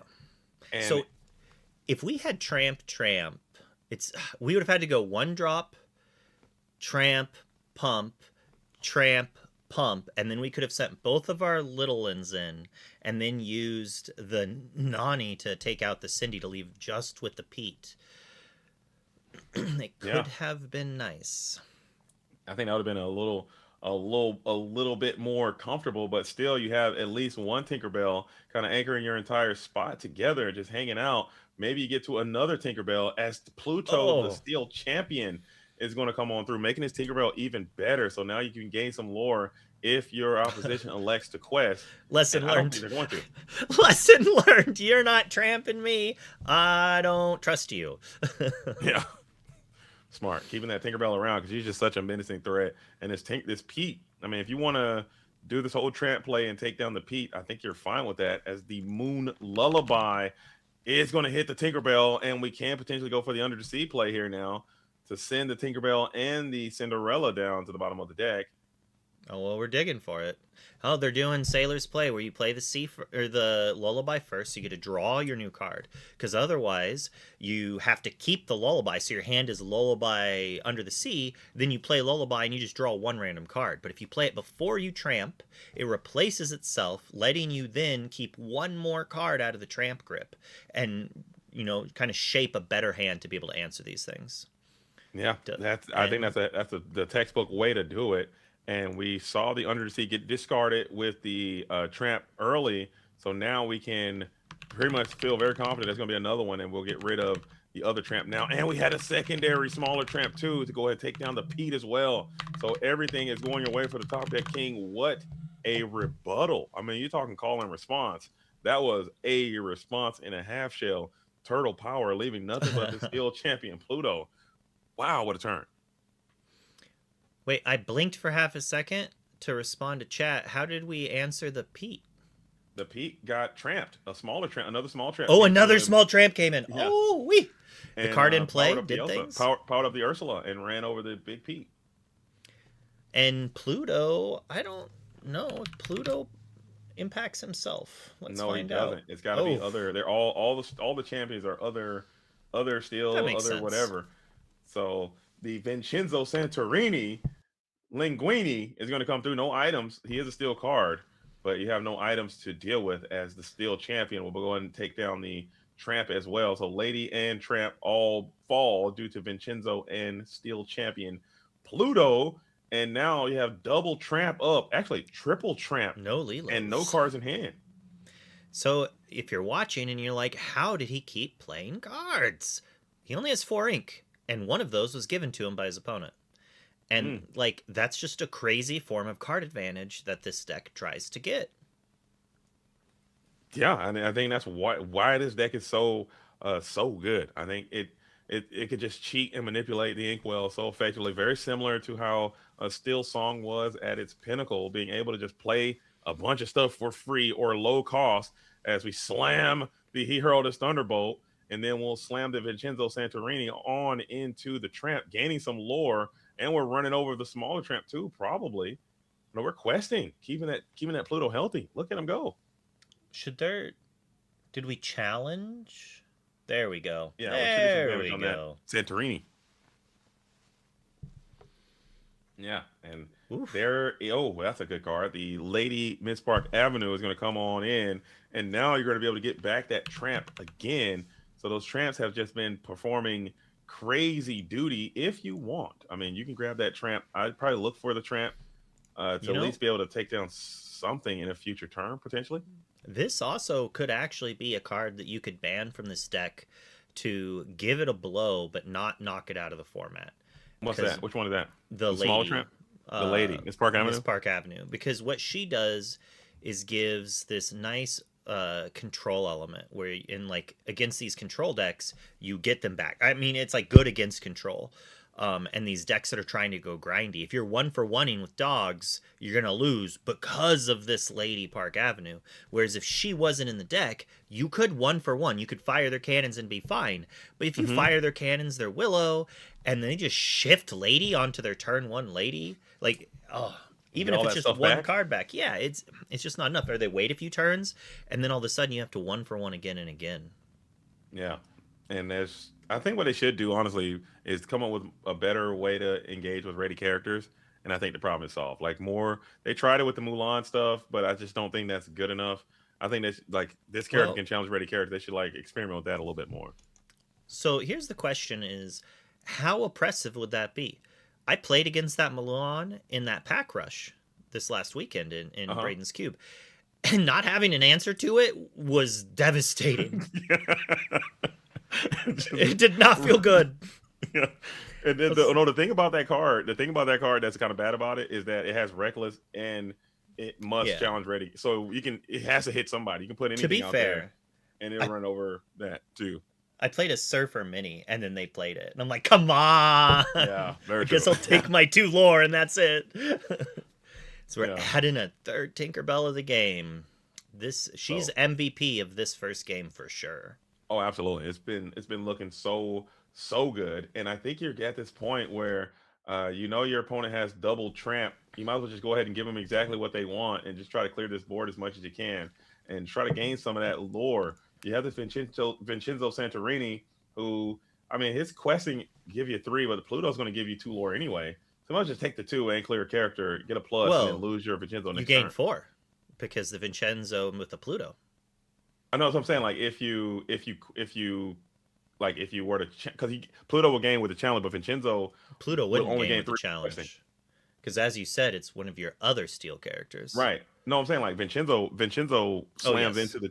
I think Vincenzo should have taken. That's what I mean. Vincenzo should have taken that challenge, but I think LS is holding back in order to preserve yourself against the tramp rebuttal that that Top Deck King has. Where I'm like, give up the Vincenzo, take the lore, and see what happens after that.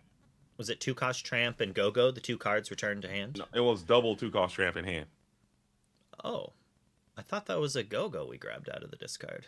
I could be mistaken, but I'm fairly confident there were two of the 2-cost tramps in hand right now.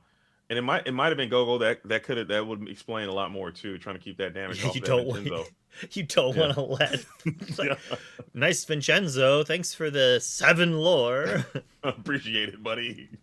Yeah, never mind. If it was a go-go in hand, then I am wrong. And LS is probably right anyway. I mean, you're playing the cards. You know what you got in your what your opponent has in hand. So the stare down commences as you still have to kind of hedge yourself against these tramps, but also you need to start figuring out a way to win for yourself. Is Top Deck King sitting at 9 lore is not the most optimal place to be. Maybe there's a world where you start slamming, but now you can't quest in the face of this Tinkerbell, so it all just gets super weird. And these are the parts of the game. Honestly, Luke, when I see games like this, these are the parts where I really enjoy, like these decisions that these players have to make. It's like there's so many decisions they're making that we don't even know or even recognize, because it's like, oh, what are they playing around? Outs and things like that we can't see. And when you're watching these games, a lot of times you just forget about things that are not part of the perfect information you know. And so, like, Top Deck King here, like, who knows? What if his hand is Under the Sea Rhino and he's like, I need to draw Della. I need a lullaby right now. Ooh. I'm interested to see what we have. If we're exerting in the face of a Pluto and a Tinkerbell, I probably would have looked at their hand before I did that, but alas, it does not matter. It is just a Cinderella dreams come true, and you are probably trying to coerce your adversary into exerting into a potential big go-go, but maybe there's a world you can get this Vincenzo off the board in your own time, And now this Tinkerbell is free and clear to challenge and gain some lore. And you got 2 characters exert it as well. So now you're getting into a situation where 4 lore, that gets you up to 16. Maybe you can kind of walk off this thing if Vincenzo and Tinkerbell can clear a character this turn. That's 16 lore. Yeah, so for Tinkerbell to be able to take out Tramp, we'd have to send Vincenzo into it first, and then we could shoot the small Tramp, and that's just not much. Or we could just send Pluto into the big Tramp and then send the Tinkerbell into the small Tramp, and just stack damage. We don't actually have that many good challenges, and we don't even know yet what else Top Deck's gonna deploy to the field. Cindy in hand for LS is not it. Yeah, you're gonna need to get to a Hades the Infernal Schemer off the top, sitting at 12 lore, 12 versus 12. It might still continue to be time to start questing with this lady, get up to 14, really make it awkward. But I don't know if that's the correct play either, because that opens up more challenging lines for that Tinkerbell to get into. So if we quested with the lady, then Tinkerbell could take her down, shoot the small Tramp. We gain 2, we go to 14, we quest for 3 up to 17, and Pluto takes down Tramp. Our opponent is left with nothing but an Ursula, and we have 3 or 4 ways to quest out for the game. So unless there's a heck of a card played by Top Deck King, I do not think that lady is going into the quest zone. And I don't know, we look like we got 1 card we're gearing up to play, and it is that big smaller Tramp, just little Tramp, just to kind of add some challenging power onto the board. Maybe just trying to get some question power up as well. Also, you could just be doing the mathematics, just trying to set yourself up for a go-go that you believe to be in hand could be there if your opponent elects to leave 3 lore in place. That's, imagine if the ready characters stay ready. That's 1, 2, 3, 4.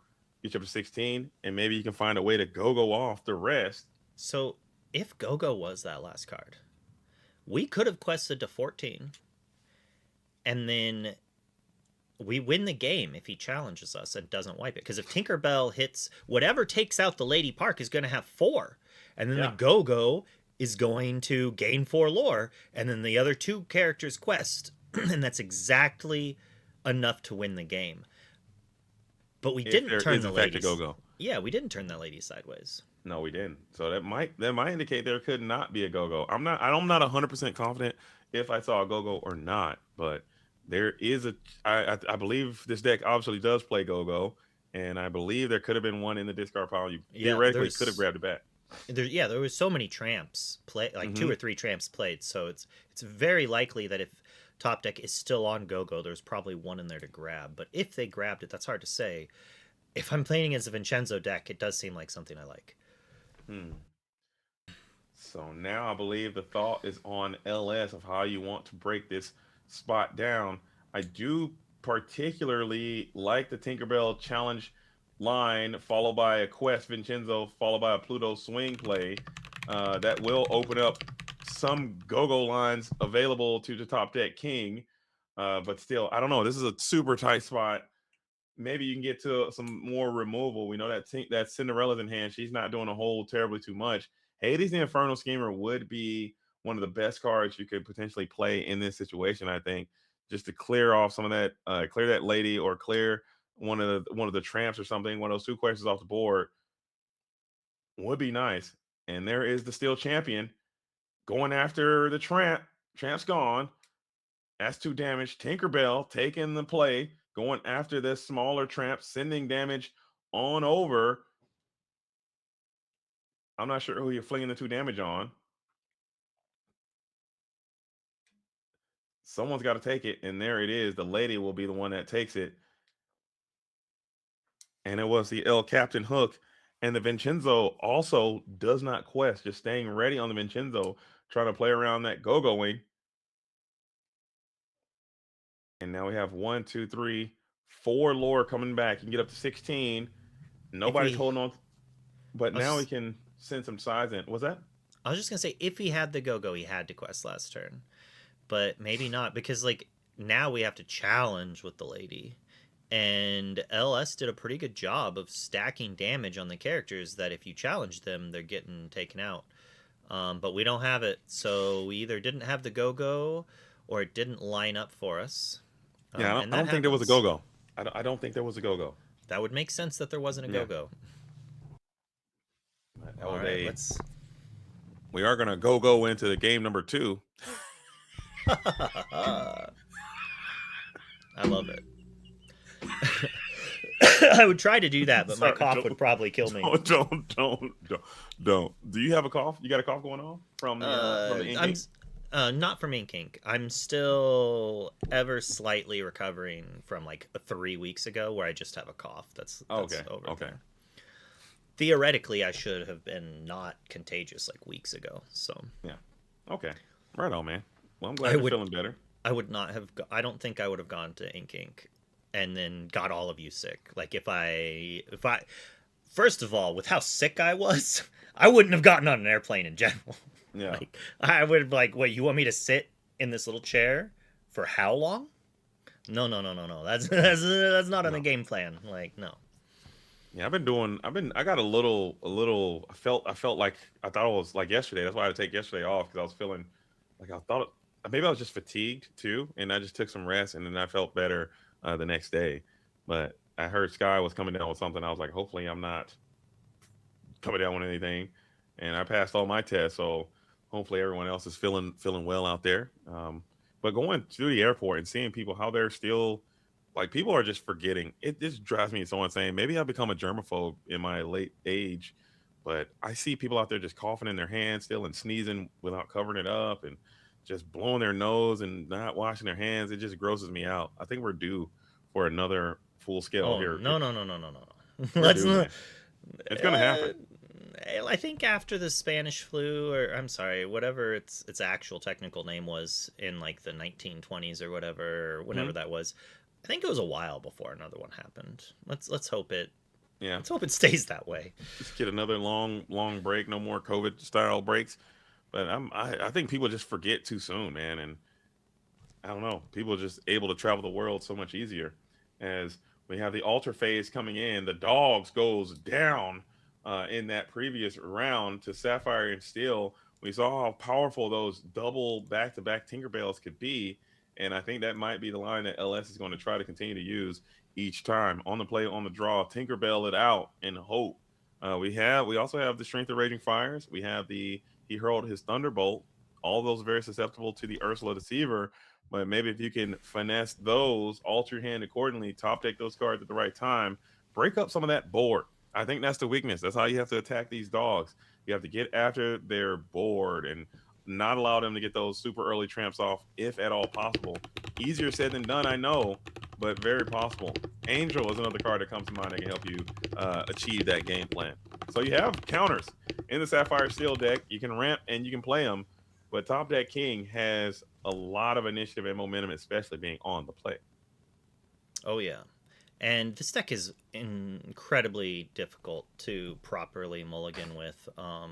It's like because you would think you keep Willow all the time, but I actually heard you don't necessarily because like you're going for Tramp. It's like if you have Tramp, you do. Otherwise, you want to like go even far. Like you want the Tramp, right? That's basically the best card in the deck for you.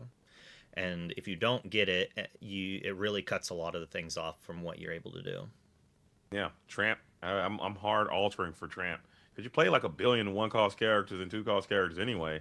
So as long as you got the Tramp, I'm certain you can kind of build your curve around that fact and get him down as early and as lucrative as possible. I would say a ton of cards being drawn and discarded with Tramp is usually going to end up in a better position for you if you can get them out for a cheaper. As Daisy Duck is a nice one-cost cheap option. Quest for 2 as well. Questing against Sapphire Steel is probably not that bad either. They do also play a lot of actions. As L Hook is going to be out there. You're a crook, Captain Hook. You know, we got well. One thing we noticed is Ellis was on the play last game, and Top Deck starting off with one of the best opens. Do we? Oh, another game where we don't have the one drop, or do we? Inking a Lilo is kind of rough. It says a few things about the hand. But for chat, those watching, one of the things we're doing with this season, if the main feature match is over 2-0, we will try to jump to another match like this one that they're playing match 3 to see who wins this round. and we're also trying to jump around to catch as many different teams playing as possible. Yeah, I try to mute before I type. Sorry, Shadowhawks. As we are going to go ahead and get some damage in on that Captain Hook, and the Amber Champion coming through as the immediate and swift punish. You'll be able to take down this Captain Hook now if you wanted, but you have another Hook as response as Celia's right see into Captain Hook. I believe we saw another Angel go down to the Inkwell as well, and that also feels bad as your 4-cost play is stifled yet again. Yeah, and we are far from that let it go this time. Yeah, I'd love to see another Angel here. And there she is. Experiment 624, I want to say, comes on through. I say Experiment 556. That's my joke. 223. It's a never mind. We'll save that for another show. For those who know. All right, so we entered take back phase and brought back the Angel, and we're rethinking. We're gonna just deal 4 to take out the Willow. Interesting. I mean, I still kind of don't hate that. Breaking up the tramp shenanigans, but also I think that Angel could have been able to take down that Mickey Steel champion perhaps with a song. I'm not sure. Are you singing Under the Sea just to hit 2 hooks here? Absolutely. If I can. If I have it, I'm blasting that thing with this Mickey, and I'm especially since my opponent inadvertently revealed some information about their hand, showing that there's at least one Angel in there. If I don't have the Delamoon's Lullaby, I will. If I do, I won't. There it is. Yeah, it is a little interesting. We see that we had the Angel and the removal, so we could have hit this Mickey, possibly, the next turn. But we opted instead to just go after the Willow, which I'm assuming is just showing respect to stop Tramp. You don't want to get hit. You don't want to get hit with the Tramp right now. And I honestly do not hate it. Also, you are hedging yourself against a potential. You reveal you have a singer, and they're more likely to slam an Ursula on you and take your song away. So just get rid of the song while you can. I don't hate the approach at all coming in from LS, as Mickey is going to rip it and dip it. I don't hate that either. Okay, we're talking about things we don't hate. I don't mind. I mean, I hate it when my opponent does it to me. For sure. I do not mind at all, as the Daisy will get a quest in. I didn't see what the reveal was there, but I think a character was added from the hand. From deck to hand, I would say. I also did not see it. I'm just going to assume you were making a funny joke and I was giggling and missed it. No, I missed it. I'm sorry. I for sure missed it as well. I was looking over here instead of looking at where I should be. And the finger taps are starting to add up. Oh, it was a sail put to the bottom. Oh, rip. R.I.P. I still think you might have to send this Angel in here and just let her get busy for you. As Cinderella, dreams come true. Maybe you're selling Tinkerbell again. Tinkerbell was so effective for you last time. Jasmino also going down into the Inkwell. That's your secondary princess follow-up. Yeah, that's 2 Jasmines going to the Inkwell so far this game.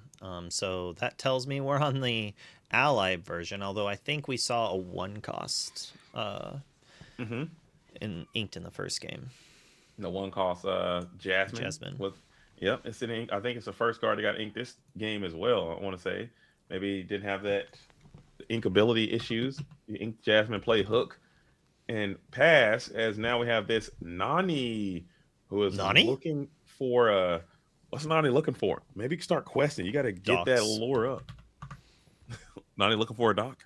Yep, even in decks that Doc's not in, she's still looking for him. She's not going to find him, but she's looking. She can try. I don't know if you knew this or not, but Nani and Doc, they've been dating for a couple of months now, and honestly, I support the relationship. That's a pretty. I go to their wedding. I go to that wedding, a Doc Nani wedding. He will be a fantastic adopted stepbrother father, because Nani's raising. I mean, I guess David. Sorry, David, you're out of the picture. David's just cooked. Sorry, David. R.I.P. David. We've got that tramp. David was playing the friend zone role for too long. He's got to make his move, and Doc came in, and he set the terms right away, and I think that's what it was. I mean, mining is like, he made a lot of money mining. You see those diamonds in Sleeping Beauty, and he's lived for hundreds of years, right? Dwarves live a long time.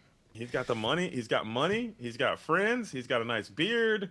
What does David got? Nothing. Okay, he's got some muscles. He's got some muscles and a good tan. Whatever. I bet he's a great surfer. And he's tall, I guess. Doc is quite short. I mean, we can look at this picture of him, and I'm just gonna assume he can surf if you're doing that. Like, yeah, he can surf for sure. Grab a board and come out. Choice waves today, dude. That's why she left him. That's how he talks. But Doc shows up and he's got like 1 diamond, and he could buy and sell David 15 times over. He can buy and sell everything he's got 15 times. Yeah, just buy his whole net worth.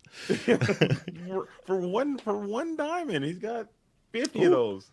We got that. Let it go. Another let it go.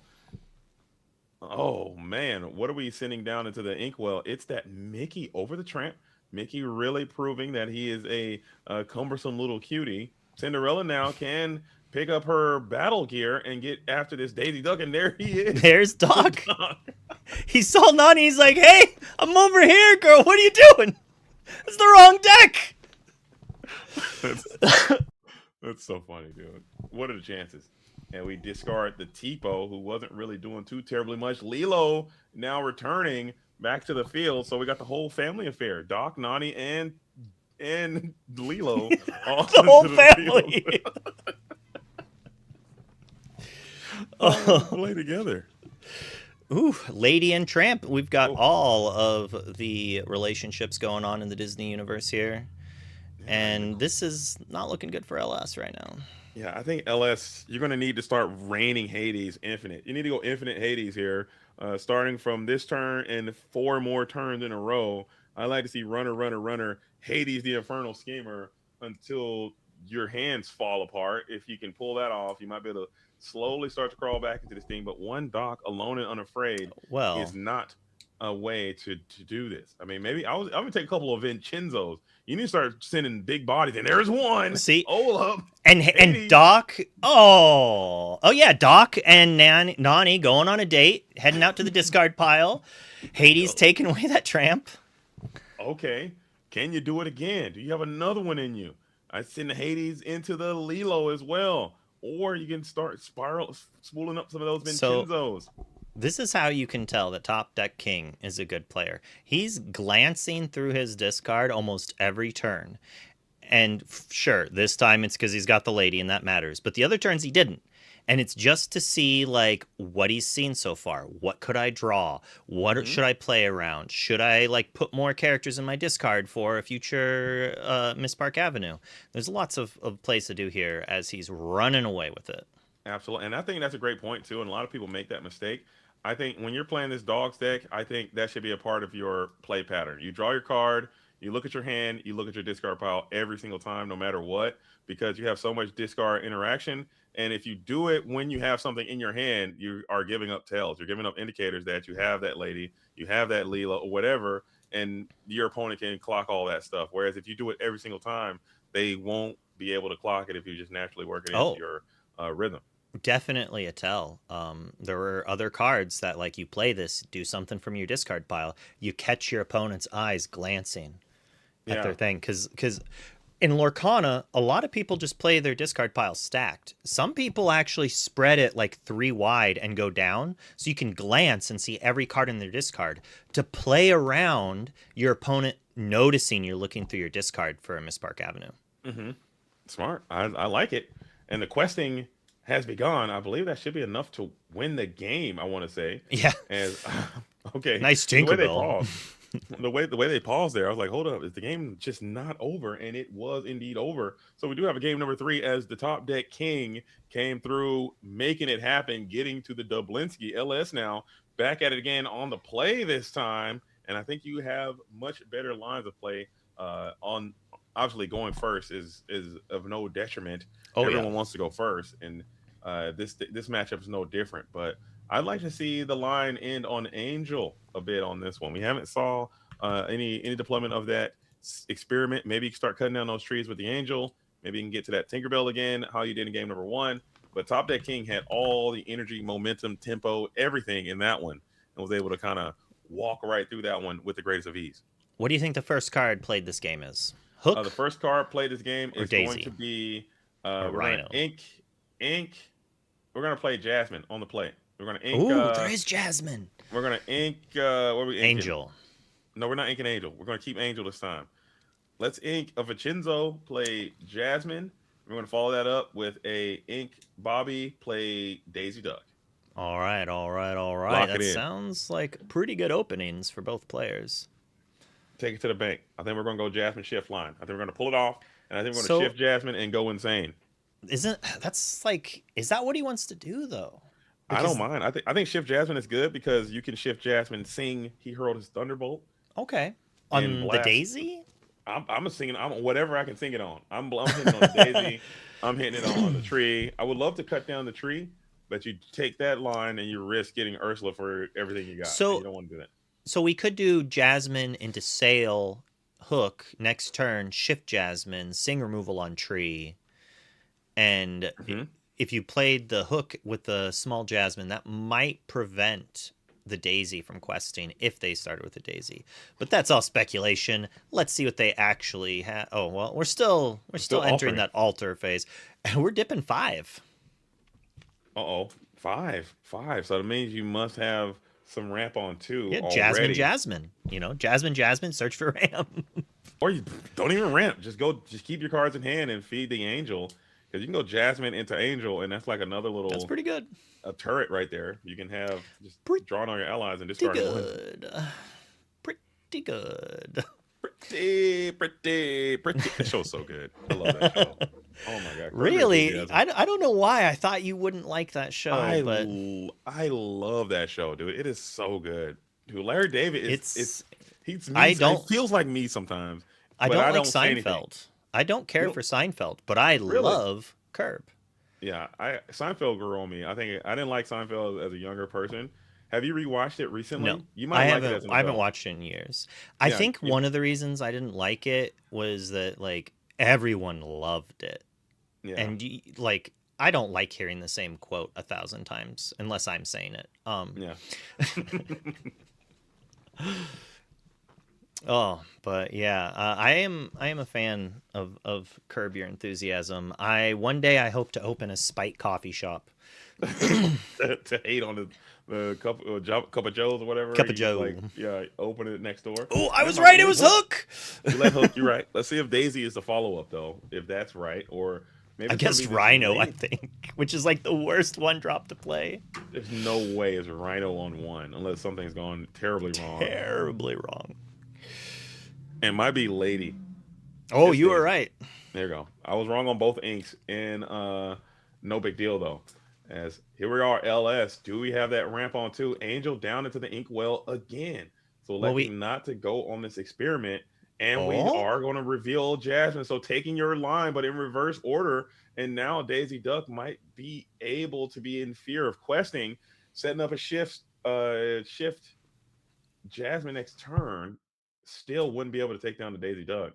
Yeah, we knew that LS had ramp, or because he inked Sail on turn 1. Mm-hmm. I mean, there is a world that he was just like, nah, I ain't ramping, but it ain't this world.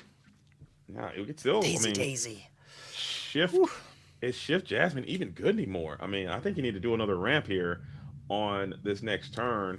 Potentially a Cinderella just to inking Tinkerbell in Yeah, favor of the Cinderella. We're light on inkables, I think. Well, if that's the case, I'm inking this Jasmine, man. If you don't got that shift Jasmine, get that thing out of here. What So- is that even doing? The Jasmine Oh, helps the hook. Yeah. Yeah. stops the Daisy from questing. Yeah. Very true. I didn't need to say it. You figured it out all on Yeah. your own. Yeah, you're right. You're right. That's true. I mean, we still are not Ooh. Oh, I thought We- I was singing it. I was about to say that was being devastation right there. Oh man, if Mickey's still champion, wasn't in the inkwell, and that was a pretty good pass. It's crazy. In regards to like Top Deck's hand has to be interesting because we inked the Lilo that normally you want to discard to Bobby. So I'm assuming that there's another Under the Sea hanging out in Top Deck's hand, and he doesn't have the shift lady he needs to do it. His hands got to be cooked. I think both their hands are just fried. And now you need to get to a Delamoon's Lullaby and an Under the Sea, which you need a shift as well. So you need a lot to go for you. And you're not getting any lore. As a big body tramp is going to come on through. Now it's just about to get super duper messy. Delamoon's Lullaby Under the Sea is on the table next turn, and there's really nothing you can do to stop it if you're LS. You need to have Pete's game referee, but who's playing Pete? You know, when Pete sees play, I know I'm going to like the format. That's all I have to say about that. Is that means there's a lot of interaction. Nowadays, most of the decks seem to be like 52 to 56 characters, right? Like, I guess Dogs is 52, I think. You have 4 Lullaby, 4 Under the Sea. So, like, your Ursals and stuff don't hit, but, like, back in the day, Amber Steel Song, that played, like, 20 songs. And sometimes a couple actions and items. So cards like Daisy were also a lot better there. Absolutely. I agree, man. I hearken to the past too much. I yearn for those days as Hades, the Infernal Schemer, getting after that singing tramp, and then more questing takes place. So that's a pretty timely Hades, the Infernal Schemer, to be able to break up that Under the Sea singer, and you still have the ability to shift Lady. Yeah, I think a Lady shift here would be pretty dang good because we just filled our discard up with characters to return. And then that also lets us sing Under the Sea if we still want to. Oh, if we ink, shift, sing, this is a great turn. And Top Deck King might be able to come back on the draw and get this game. I think we're seeing it. I think we're seeing it. Devastation. And we will get that Grandmother Willow. And this is definitely a go-go this time. And you have the ability to sing with everybody, sing together, and you blow up that entire board. And this might just be GG. I think that's it. I mean, you have no resources. All right. Top Deck's at 0. And so if we take out the Lady, Top Deck can't really quest with the daisies, because if he does, you're giving LS Hades, Vincenzo's, all these things. Actually, okay, there we go. I was going to say, I think I would hit the Lady, but yes. And this, like, Top Deck's at 0. Like, yeah, we devastated LS's board, but his deck is haymakers, and he has the ink to play most of them. And he does have Lady. He has the Grandmother Willow and Go-Go in hand. I'm not certain how good that is. Maybe you slam this Go-Go and see if you can just start getting some lore going as we put another Grandmother Willow into play. And what a rebuttal, dude. What a follow-up. But we've got just Go-Go in hand now? Just Go-Go, I think. And it is that angel. Hold up. Oh, no. Well, you're my angel. You're my darling angel. Maybe you could just top deck this angel and just go straight up beast mode through this board. I think that's what you got to do. You got to lean on this angel. But then we're just not playing anything. Like what cards do we have to draw more than one card at a time that don't require being in play for a turn? So if we go all in on angel, it might not be enough, but we can take down a daisy, angel, discard, take out a willow, leaving a daisy, Bobby, and a willow, which is only 3 lore and perfectly reasonable. I'm going all in on this angel. And it's perfect card. Perfect card. Oh, yeah. We're popping one of these Grandmother Willows. We're swinging on this daisy. Go me if you want. I don't even care. Actually, I do, but I really don't. And I'm about to saddle up this angel. I'm about to ride this thing to the finish line. I don't care what's on the top of my deck. I'm not even looking at it. I'm slamming that thing into the discard, and I'm keeping it moving. I do not care, as you just need to fade another lady. Or this thing. Oh my gosh. The Ember Champion is back at it again. What if he sings I was thinking it and my mind turned completely off. Under the Sea? The whole new world. The new whole new world. Cost 7. Beyond the Horizon. Beyond the Horizon. Oh, we're cooking. That would be fire. Oh, Let It Go. You needed that Let It Go. That would have been a great card to draw. The Daisy. We need the Daisy to give us cards. You needed that. What is the hand? If it's not exactly Hades or Vincenzo Santorini, it's going into the discard pile. I actually don't care. I swear I don't. Maybe a Tinkerbell. Oh, yeah, that's worth. We'll take a Tink. We won't discard the Tink. But now we're in a very cool spot as well, because the Angel now can swing for a full value of 3 and take no damage back, keeping that Go-Go a little bit lower. So we can go and put some damage probably into that tree to go and clear her off the board. And I'm passing here. I think that's a pretty solid pass. You're not going to quest. With the Go-Go, there's a known Go-Go, like 100% Go-Go. Yeah, but it's just 2 more lore. Just a little cheeky, sneaky 2. It's just a sneaky. a little sneaky. little. So, Two? No big deal. so if he challenges the Hades, it allows our Tinkerbell to challenge into the Mickey Very Mouse. true. So yeah, I maybe think, maybe you had to challenge or exert there. You had to exert the Hades. well, we know that if he quested, Top Deck King would have top decked the tramp like a king. 6'7". There, we got his whole name out. There you go. Oh, that's the 6'7". I get it now. Because someone was speculating that the Top Deck King was born in 1967, but it's actually that 6'7". Top Deck King is actually a younger player who's up and coming. Oh, I know who they are. They play in the circuit in like the Sharp Gaming area. I think they come there all the time. I know who this is. And his chat said, someone call for a doctor. But I'm sorry, he's busy hanging out with Nani. Actually, Nani's in play, so of course we're going to see Doc off the top. Doc's coming for sure next. Absolutely.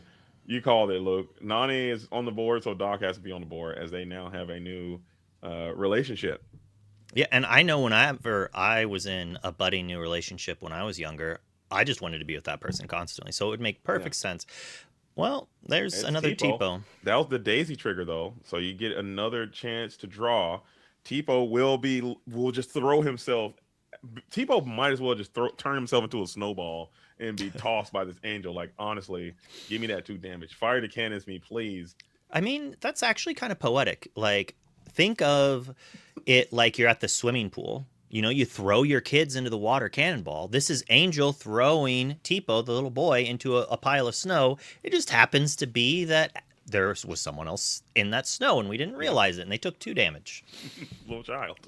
Tossing a child. But look, we did send one Go-Go down into the inkwell, and then one now on the board. Maybe you're selling that you have a Lady Miss Park Avenue or something, because neither one of those Go-Go's got any lore, and you need them Go-Go's to be lured up, I think, in this situation. So we only really gain 1 from it right now. My thought is we're just getting it down so we can hope to turn it, exert it like 2 or 3 times. Oof. And the Go-Go's not around no more. I think it's over. Possibly. I said that like 3 times the last game, and Top Deck was like, nah, like, check this out. Still lost, but is there still a got way it. that we could have snowballed somebody and done that different? No, right? No, because we only had no, we did snowball, I think, right? Because we discarded a Tipo. You let it go the Mickey. You Tinkerbelled into. Oh, we just played the Tipo. And then you slammed the characters over. You slammed the Tinkerbell damage over. I don't think we snowballed because Tipo came to the board. So what we could have done was snowballed the Nani. Well, there's a Go-Go. Third one. Snowballed the Nani and then shot it down, but that would have left a Go-Go in play. Very true. But if we think that there's a Miss Park Avenue and there's no more Go-Go's in discard, it might have been better to just let Top Deck gain 1 allure for the next few turns while we're questing out for 6. I agree. And because now if we do have that Miss Park Avenue in hand, you get back 2 Go-Go's. You can almost seal the deal here as the questing has begun. And we're leaving that Go-Go alone and unafraid, pushing the lore total up to 12. I don't know if Top Deck King has any cards in hand. Well, you can take out the Tipo at least. And you could trade with the Tinkerbell. But we're in a rough spot. We need a Top Deck right now. And that is 2, 3, 4, 5, 6, 7, 8 lore. This is Xaxes. So yeah, the Go-Go will be able to challenge. Bobby Zimmerowski is not the guy you need in this scenario. Someone just asked me if we planned our outfits. I just realized that we do kind of match. Oh, yeah, look at that. A little blue and black. Oh, you have on the blue shirt and the black tie. I have on the black shirt and the blue. Yeah, and the blue jacket. This tie has allowed me to wear shirts that I couldn't wear when doing the vest combo. Because, like, the vest combo just wasn't working with some of the shirts. And the tie, brilliant. Like, that red shirt, I couldn't make it match with any of them. Put a black tie on it, I felt... You're perfect. I felt gorgeous. I felt like I could go down a runway. Like, pay me. I love it, Luke. I'm glad. Is that the same tie from Ink Ink? You know it. That's wonderful. My wife was like, that's a little short. And I'm like, it's okay on stream. They can't tell. Oh yeah, my But, bad. Next time. but you Next also time. said that. You're like, oh, it could be I a little did. longer. I And could we're have like, redone. eh. We could have redid it. We could have redone it. We could have redone it. But it's okay. It's okay. It looks nice. It looks very profesh, as Oh, thank it you. may be. As we were able to get that lore off the board. We have that tramp up. We have the Bobby up, and the So, Goliath is going to get discarded. It seems we're going to pop the Go-Go and then Go-Go a Questing. whew, I'm a little surprised we didn't turn the Tinkerbell sideways. It Might as probably well, doesn't. right? Yeah, it probably doesn't matter that maybe there's a world we might want to challenge with it, so we don't want Bobby to trade with it and then something scary to happen. But we just need one of these two other characters, and I don't know if that's what he needs. He rubbed it and put it, but he needs more Yeah, it's. Yeah. And I think that's all she wrote, as LS is taking it. The digital fist bump comes on through, and you probably can look at that Go-Go management, I think, from the top deck, King. Maybe you could have grabbed a little bit more lore from those darting dynamos. But either way, the dogs do go down in that particular matchup. Shout out to both of those players. I think it was a match well played. But still, Sapphire still, I believe, honestly, it's in a very decent spot to accost this metagame. I think it has decent matchups. As long as blue-green is at an all-time low, I think Sapphire Steel can potentially find its way as a meta busting threat, and I wouldn't be shocked or surprised to see it have a good run there in Ghent this weekend. Oh, yeah. Ooh, this is a crazy mirror. I'm going to pop this over really quickly, and then I'm going to fix the screen. Sorry if it's not the right names and stuff. But we do have a Amethyst Amber mirror right now. Amethyst Amber Mirror. Okay. Okay. So chat gets a sneak peek to see this is all the stuff I have to change, and we're going to see how much of it gets changed later. I saw Monstro the Monstrous Whale coming on one side of it. So that might be an indicator. What game is this? Is this game number 3? I don't know, but I would assume so. With 8 minutes left, it would be crazy if it wasn't. Okay. Man, maybe I need to have... I don't know where I would have them post that. To be like, post the game you're in. Yeah, that'd be kind of tough. I mean, we are asking a lot for these players to come through, and I'm so thankful these players are very flexible coming in supporting the ICL as they have been doing. This is season number 3. The first 2 seasons were a resounding success, and now we're on season 3, which also is gearing up to be quite the success as well. So thank the players for coming on through. As we have the Royal Guard is up, we have the Amber and Amethyst mirror match. I saw Monstro the Monstrous Well. It could be a full-on OTK strategy, or it could just be a nice little tech include. That would be so brutal. You just you play it, and then for the rest of the thing, they think you're comboing because you're playing the combo colors. But realistically, you're just like, no, it's value. And then people bend over backwards to answer it.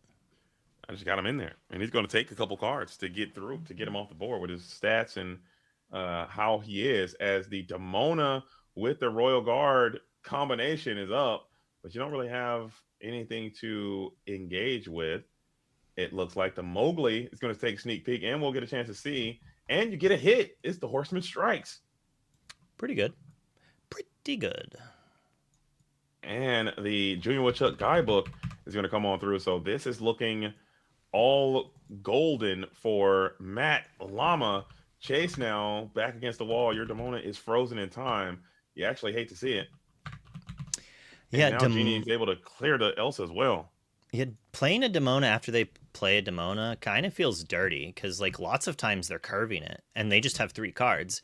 You play a couple cards, you ink, you sing a song, you play Demona, you draw 2 cards, you exert their board, they can no longer use their Demona, and then you get some good value if they didn't dominate you with their own Demona when they play it. And Demona, even on a Demona on the crackback, it doesn't feel nearly as good if you don't have a board to take advantage of her effect. She just hits the board and gives you the 3 cards or whatever. It doesn't feel nearly as good as if you have this massive board, you have some support characters down, and then they Demona you, and then they can clear your entire stuff and freeze a couple of your Demonas or something like that. It's just, I don't know. It feels way worse when that happens. As Tigger is gonna TIGGR your Junior Woodchuck guidebook back to hand. See you never, pal. I don't know how I feel about that. I mean, it's something. Yeah, we do have quite the board here. And a couple lanterns. It's 1,000 ink. Yeah. Maybe send a lantern. I don't know if that, because you're gonna get this cheaper 2 cost Hades looking for a deal for 3. I want to say it should be 3, right? How many? We got 2 lanterns and 2 ink. And 1 willow. And 1 willow. Oh, I didn't see the willow there. Good grief. Reduction. We still needed to pay 2, and we did pay 2. We paid 2. And you immediately give up the 2, so you're going to need some immense value out of this Dumbo, as we played that Maleficent as well. So that's the second copy of Maleficent we've seen this tournament day. That Maleficent 05, I believe. When she quests, 04. You can bounce 04. Whenever she quests, you can send a character, discard a card to send a character of 3 or less to the hand, right? You're very close. Two or less. Nope. You were right on that. You can also choose to bounce an item. Character or item, any card. It's actually a tech edition for Chromacon. Uh-huh. The problem is it still gets under the seed. Probably worse, yeah. Under the seed badly. I would like to see Retrosphere get a chance. That's a card I've been hoping would find its way in at some point. But I think that's that. I think Matt just scooped that up for them. I did see someone playing that, actually. Really? And it was for Tiana. Yeah, just to bounce it out of the way. What is its name? Retrosphere. It's an amethyst item, 1 cost. Pay 1, I believe. Crack it, and 2. Then you can send 1 3 costs. Item, character, or location with 3 or less. You pay 2 and banish it, but it costs 1 to play. So for 3 ink, you can just bounce anything you want at least once. So bounce a Chromacon and run them over, and then you win. Ooh, as chat is saying, it answers Snowfort. Maleficent does as well. Yeah. So does Retrosphere. Oh, yeah. Both of them. Let's get those Tamatoa 6s back out. Let's go! Did we just break the meta? Wide open. Blurple is so back. So we got to see a lot of great matches tonight. So we're going to raid someone, though, to send you all over so you can watch it. JD's got to get going here. I do. Pretty quickly. Choose outcome. I do believe the left player won. Hopefully that wasn't for the wrong game. Go to raid here. Same category. So what was your favorite play? If you can remember off the top of your head. I feel so bad asking this, because if you asked me this question. No. It's for sure the I like the Sapphire Steel matchup. I enjoyed seeing how that went down, because there were some tight spots there. I also enjoyed the Blurple Mirror that I saw you guys cover a little bit earlier. There was some tight spots there. I like seeing people in tricky situations and how they negotiate. I mean, maybe not the over the top flashiness, but just anytime you see people are in tight spots and how they get out of it, those are my favorite points to watch. So we had a couple of those tonight. Those games that when you finish, you're like, I lost, but dang, that was fun. Like, I almost won that game like 5 times. It was just like back and forth haymakers, and you came back, and then I came back, and then you just kind of had that good run, and I drew bad for 1 turn. But like, that happens, the breaks, and like the whole game was so fun that it was worth it. And it's a little sad to say, but you only really get those games like 1 out of 10 or 1 out of 20 games. That's what I'm saying. Exactly. That's the exact point I wanted to make. Like, because a lot of times as we both love this game, we love to play this game, we love to cover this game, there are a lot of blowouts. There are a lot of one-sided victories, and those are a part of it. We take them, we accept them for what they are. They happen to everyone. But every now and then, when you get a nice little grind fest and you have decisions being made and you have high impact play after high impact play and nice little swingy back and forth, those are the games that I absolutely live for, and it makes the game feel so special, man. So we had a couple of those tonight. We did have some blowouts. We did have some plays. We had it all. So it was a great night of ICL, Luke. I'm glad I was able to come here and kick it. I'm glad you were able to help me with this last round here. As always, you are one of the backbones of the ICL, and if Thank you, people Luke. don't realize that, they're fools. I don't know. You're amazing. What can I say?